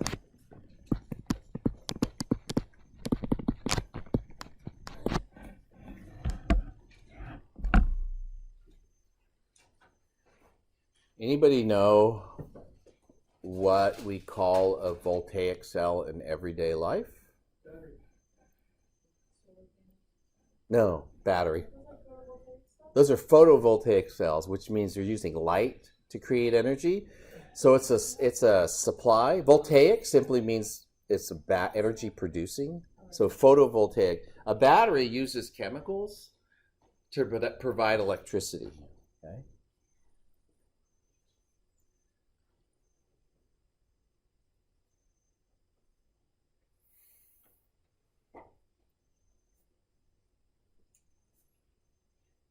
Okay, so let me explain to you what's going on here, right? We know that if we put zinc in contact with copper ions, that is in a reaction, right? Zinc, if you look at the activity series, I got to flip back up. I hope the screen doesn't freak out too much. Zinc is above copper in the activity series.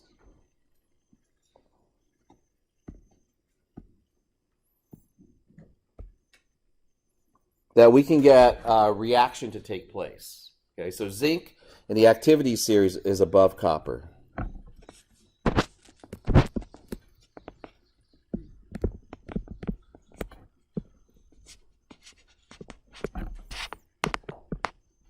This means you can get a reaction to take place.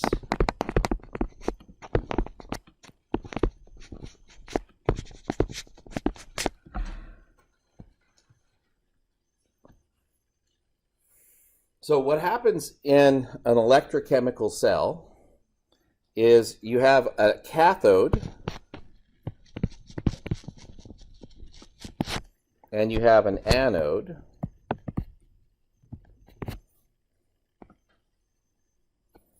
And on the cathode, you're going to get the reduction of copper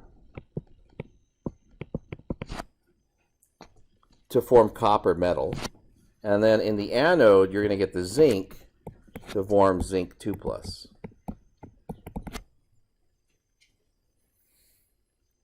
So what ends up happening is, in order to take copper and make copper metal, that's this reaction here, the reduction reaction, right? You have to add electrons to the copper to get it to be copper metal. Those electrons are provided by the zinc. So the zinc is going to lose electrons to make zinc 2+, and then electrons will come through like this, and then go down into the copper, and those electrons will be used to form copper metal. So here, you're having copper ions in solution picking up electrons from the copper metal, and here, you're having zinc go to zinc 2+ and then leave 2 electrons as it becomes zinc 2+. Because the zinc is above copper in the activity series, we know that the electrons will spontaneously or automatically go from the zinc to the copper.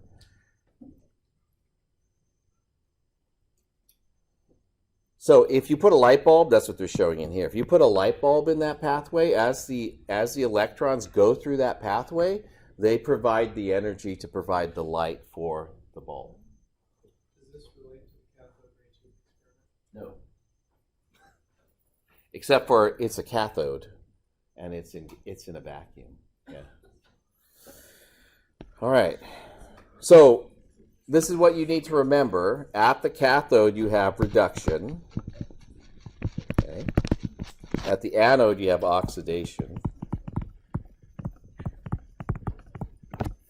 And in order for the reaction to take place, the zinc has to be above the copper, and the metal has to be above the ion in the activity series.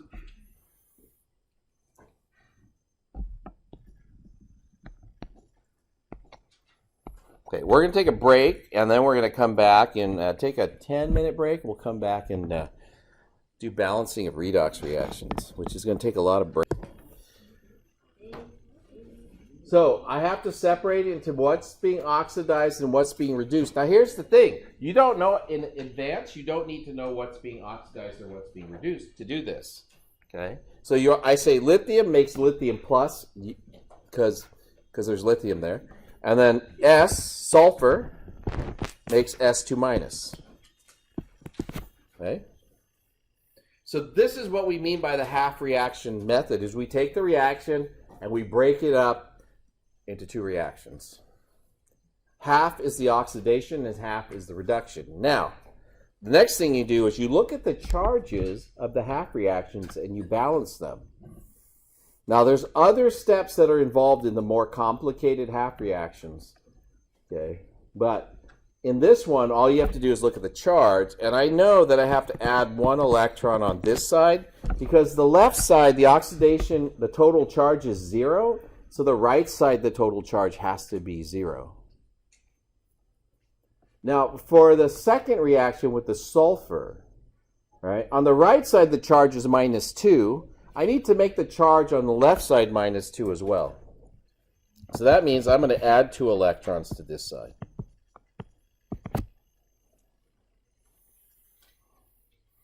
And then this is the last part of the half reaction method. You see this? I'm going to have to multiply that by 2. Because every electron that's needed in the second reaction has to be produced by the first reaction and vice versa. Those have to balance. So if I don't multiply that by 2, I don't have the right number of electrons. And then I add the 2 reactions back together. So when I multiply that by 2, I'll get 2Li plus 2 electrons. I'm going to add those together. And this is an important point to make sure you do this beforehand, otherwise it gets really messy. Cancel out stuff that's on both sides. So like this and this, they can just go away. And when I add them together, I'll get 2Li plus S makes 2Li plus S2 minus. Like that. And that's now balanced. And in every redox reaction, here's the thing. The moles balance and the charge balances. Okay? In fact, that's true for every reaction. We just haven't paid attention to it up till now. Everything that's in the redox reaction has to be balanced. That includes the moles, just like you're used to putting coefficients, but also the charge has to balance. Because if you looked at that top reaction and I asked you if it was balanced and you were only looking at moles, you would have said, yeah, it's balanced. There's one lithium and one sulfur and one sulfur. Right? So the charge has to balance as well. So I'll show you the bracket method. And some people like the bracket method. Some people don't. Oops, I got to draw a bracket though. I didn't draw. There we go. Sorry. My computer being really slow. Internet's being really slow, actually. There's one bracket. There's another bracket. Okay. And on the lithium bracket, it's 1 electron. And on the sulfur bracket, it's 2 electrons.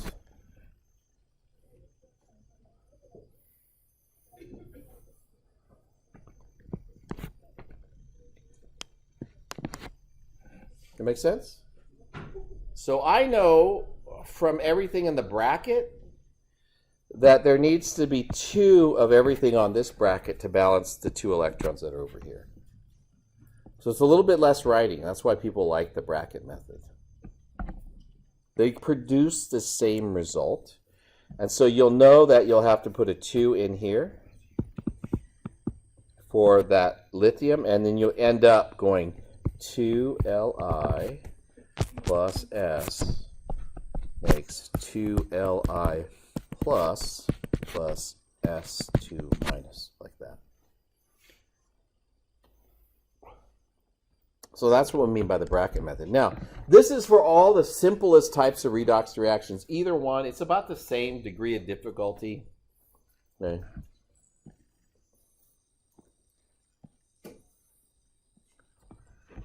So let's practice a little bit.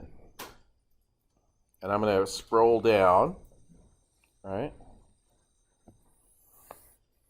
Balance this redox reaction. Number 2. And then I'm going to show you something new. Oh, I forgot to mention something else. I'll have to go back. Give that one a go. You could use either method.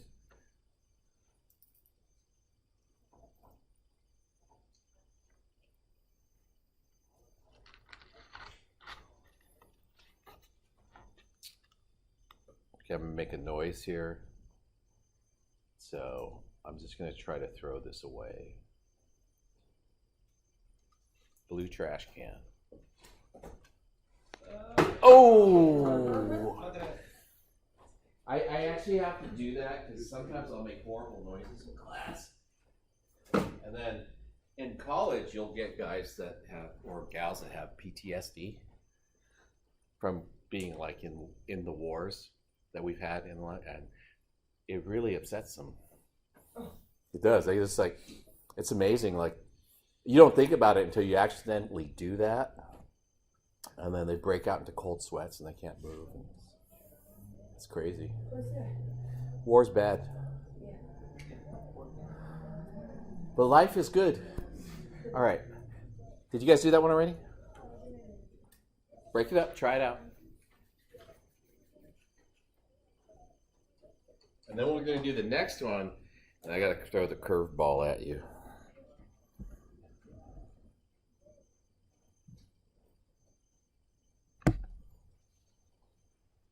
Maybe I'll stick with the bracket method. You guys can learn the other one later.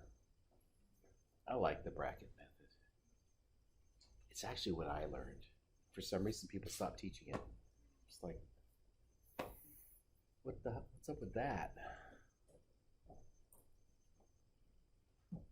Okay, so let's do that top one. So aluminum,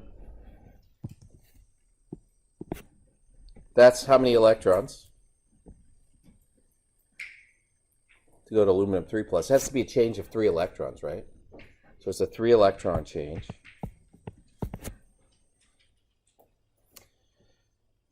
And for the iron, it's how many electron change? It's 2 electron change.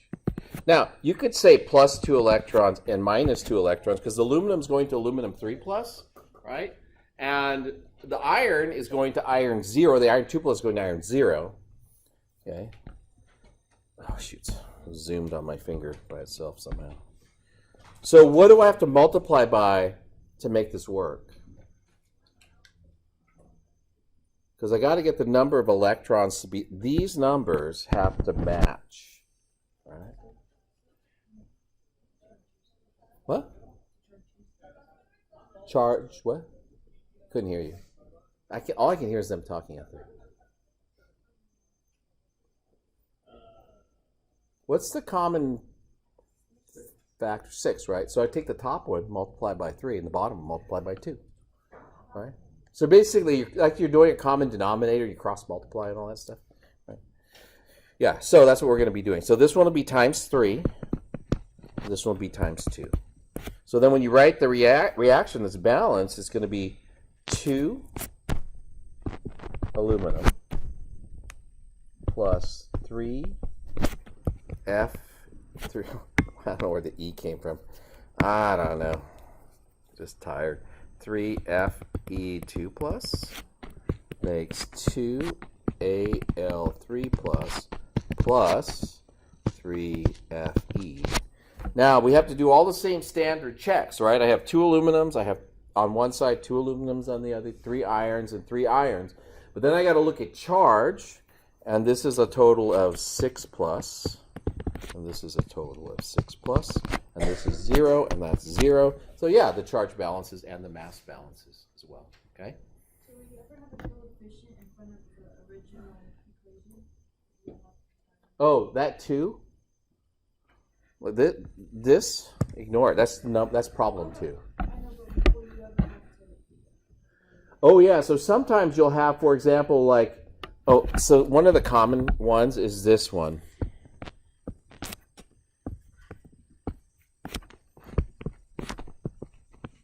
Like that.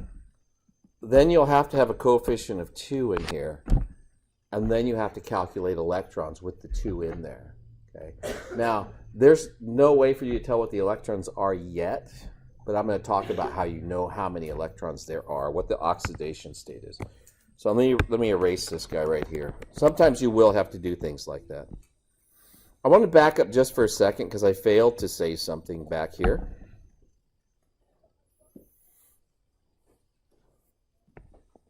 So lithium is gaining or losing electrons from the left to the right. From the reactant side, lithium at the bottom, right?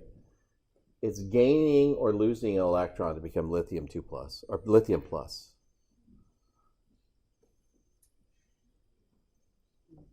Losing, right? Because it's getting a positive charge.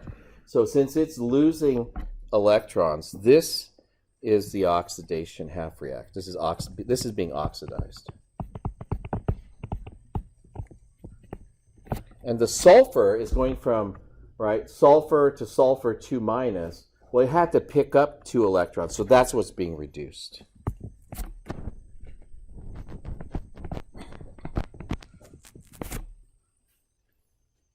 So I wanted to make sure I said that, because that's some of the things you'll have to be able to describe about chemical reactions. Okay, now we're going to go on.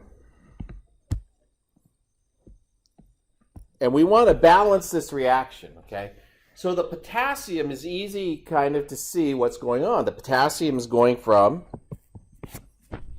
+1 to 0, right? here's the problem. So this is gaining an electron.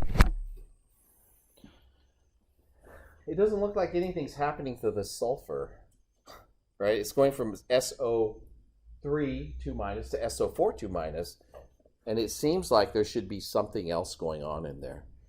And what you have to do is you have to be able to figure out in compounds and in polyatomic ions, you have to figure out what the oxidation numbers are for the element like the sulfur.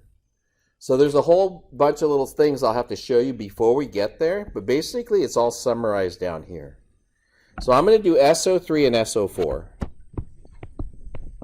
So SO3 2 minus and SO4 2 minus. And then we're going to go up and we're going to finish that problem. Okay.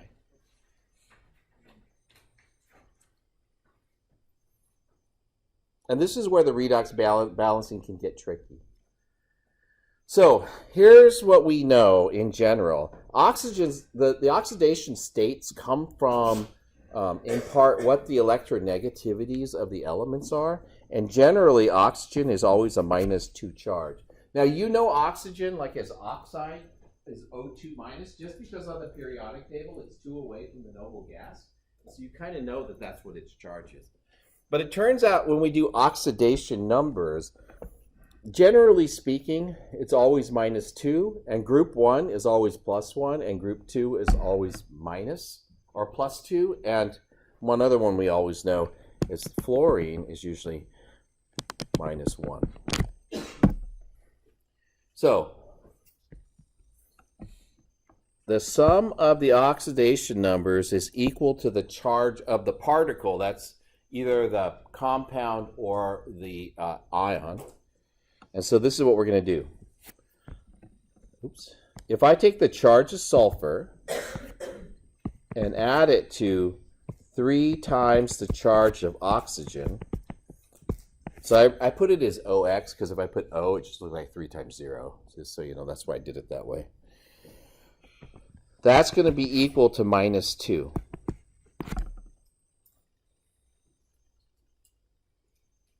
So I know that S plus 3 times -2 is equal to -2.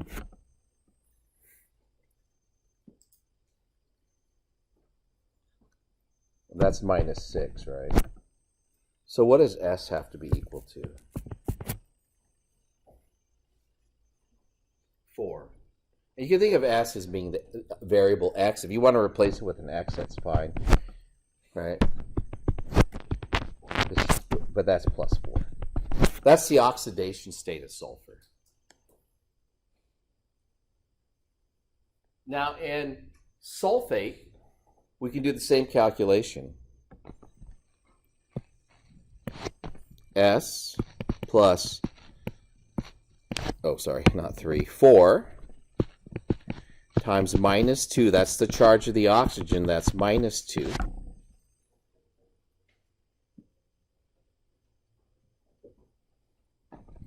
So S has to be equal to, again, this is -8, right? So this has got to be equal to +6. That's how it equals -2.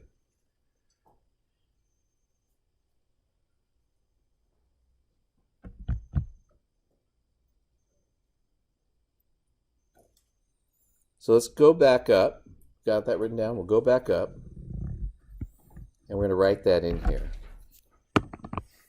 This is +4. And this is +6. Now, to go from a 4 to a 6, how many electrons do you have to lose? 2. So there's 2 electrons that are lost here.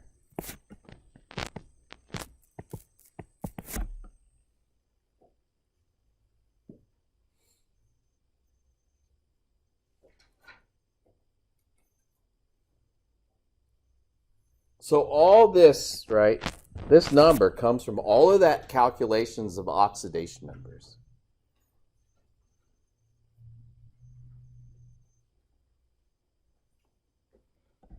How do you make these two balance? How would you make them balance? Because I have one electron in the bottom one. I have two electrons in the top one. What do I have to do? Multiply the bottom bracket by 2, right? So now what I'm going to have is 2K plus SO3, 2 minus, makes SO4, 2 minus, plus 2Ks. Now here is the general problem, though. I have 4 oxygens on one side and I have 3 oxygens on the other. And this is the part that will usually make people really upset. Let's leave it like that. The way we balance the oxygen is by adding water. These are all aqueous reactions, and the source of that oxygen in all of these reactions, or where the oxygens go, is always water. So this is the step that you have to remember. After, in the brackets, you balance the charge, you balance oxygens with water.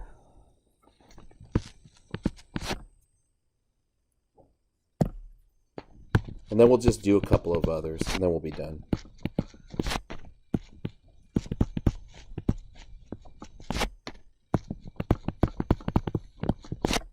And H's with H plus. So if you're looking at this reaction now, and you have SO3 and SO4, right, the difference is 1 oxygen, so you have to add 1 water molecule. And the difference of 3 and 4, so where am I going to put the water molecule? Put it on the left-hand side to make that balance. And so what I'm going to end up adding, and I'm going to do it in green because I can change colors, I can add an H2O.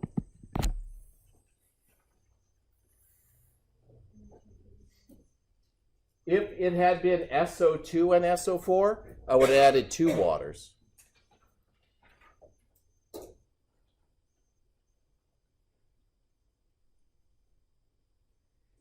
And now I have to balance hydrogen. And how many hydrogens do I have to add? 2.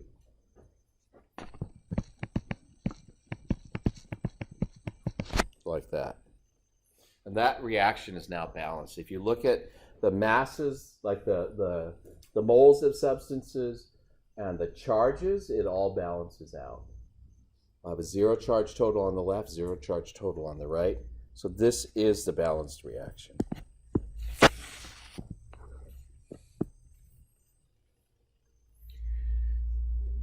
So let me rewrite the steps so that you can like follow through them. All right. First step, right, draw your brackets. Oops.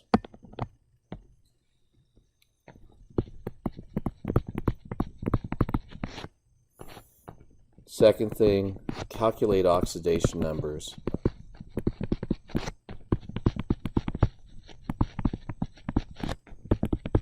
Now, if it's just atoms, like elements, by them, it's easy. It's going to be 0. If it's a monatomic ion, it's easy. It's -2, +2, things like that. You could just see it. But sometimes you're going to have to calculate the oxidation numbers. Third thing is you balance electrons.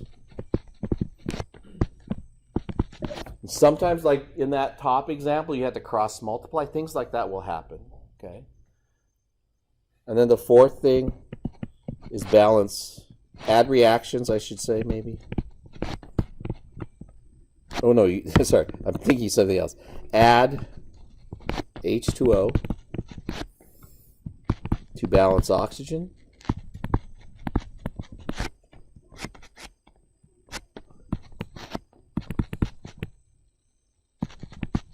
And then 5, I don't know where I got 6 from. Add H plus to balance hydrogen.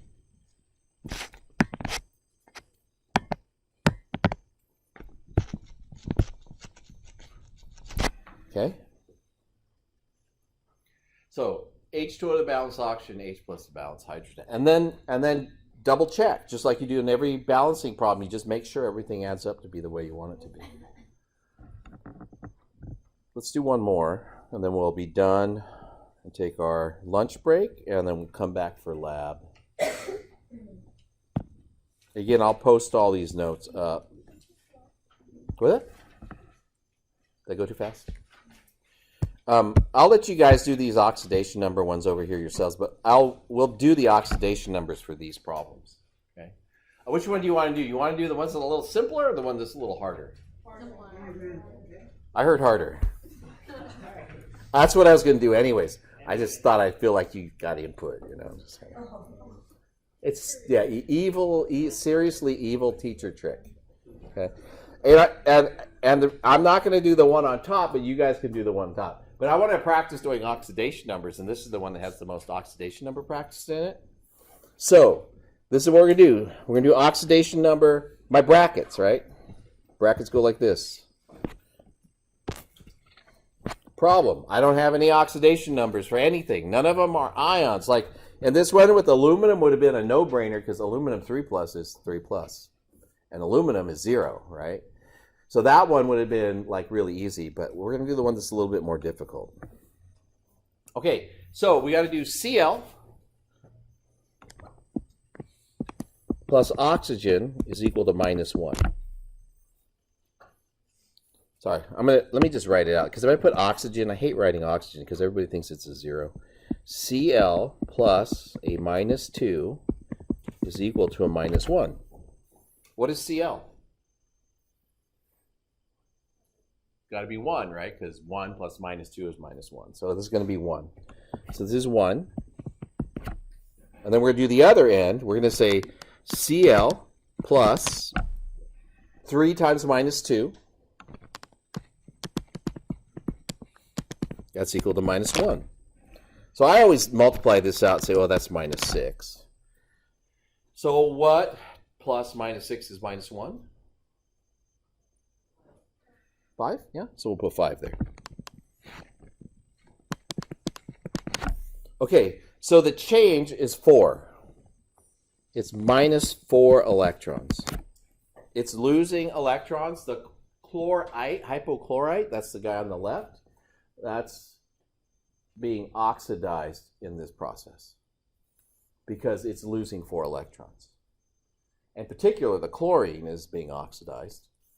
The oxygen didn't change. Now nitrate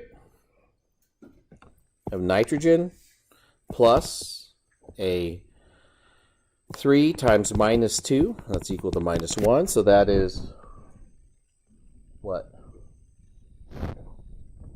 What's nitrogen?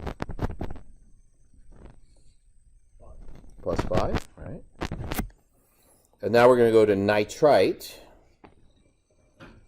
So this is going to be N plus 2 times -2 is equal to -1.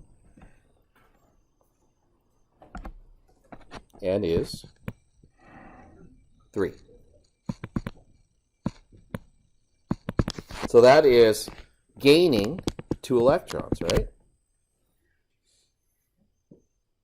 So the nitrate is being reduced to nitrite. Now I will tell you a very old definition. Oxidation state used to be related to the number of oxygens. And so when you see that it goes from NO3 to NO2, you know it's being reduced because you're losing oxygens. Okay. It's not entirely that way anymore, but generally speaking, that was oxidation and reduction. So what do I have to do to get the electrons to balance? Multiply the lower bracket by 2. That was a weird flash. It says disconnected, reconnect.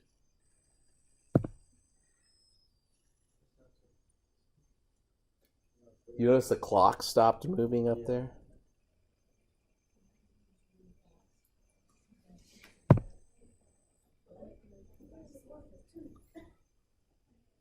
I'm hitting the reconnect button, hoping it will reconnect, but it does not want to reconnect. Okay, I'll write it on the board. And then I'll rewrite it on my slides. Oh, did somebody hit the switch in the back? Somebody go back there and turn the lights on. I like it. like this. It's much easier on the eyes. Oh, mama.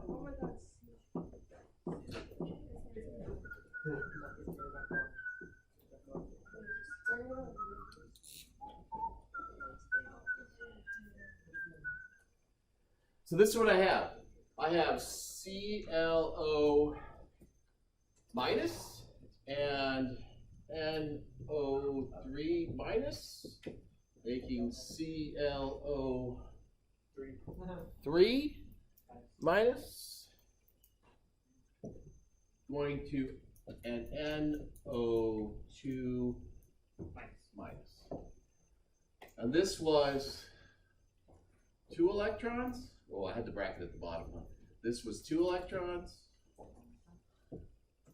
And this was 4 electrons. Okay. And this was being oxidized, so that's -4, and this is +2. Okay.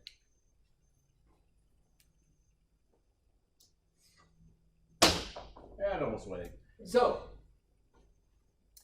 I have to multiply this one by 2.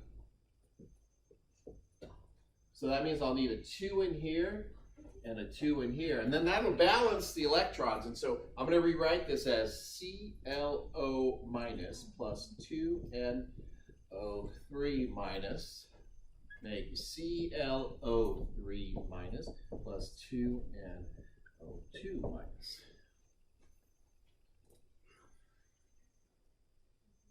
Capiche? Capuche. Now, this is the hard part, sort of. I have to add oxygens as water to the left. Which side's left? This side? Okay, good. I'm just checking. Since we couldn't get the left and the right all straight just now, I just want to make sure this is the left side. This is your right side. If you need me to, I'll write an R on the back of your right hand so you can remember. So I have 4 oxygens, and I have 5 oxygens. So I need to add 1, so I have H2O over here. Sometimes it's a different number, and sometimes it's on the right side and it's on the left. And then I have to add what? H plus. Is that good? No. Sorry. I shouldn't have said that so quickly. I should have waited for you guys to judge yourselves. 2. And now we are good. You're all experts in the fine arts of redox balancing. I'm just writing it on the slide and it's recording what we just wrote on the board. Nice. Okay, so there's a bunch of example problems for you guys to do. The one that I'm going to point out to you is this one. It's Cl2. You're going to have a bracket that looks like this with Cl minus, right? What is wrong with that right now? You can try to balance. There's no arrow. Well, yeah, but this part of the problem 4, I think, are fun. You're going to need to put a 2 here before you talk about electrons, and it's going to be a total of 2 electrons. So that's the problem with that. So if you have a subscript, take care of your subscripts first. And that was the end. That's the end of that chapter. So there you go. Take that.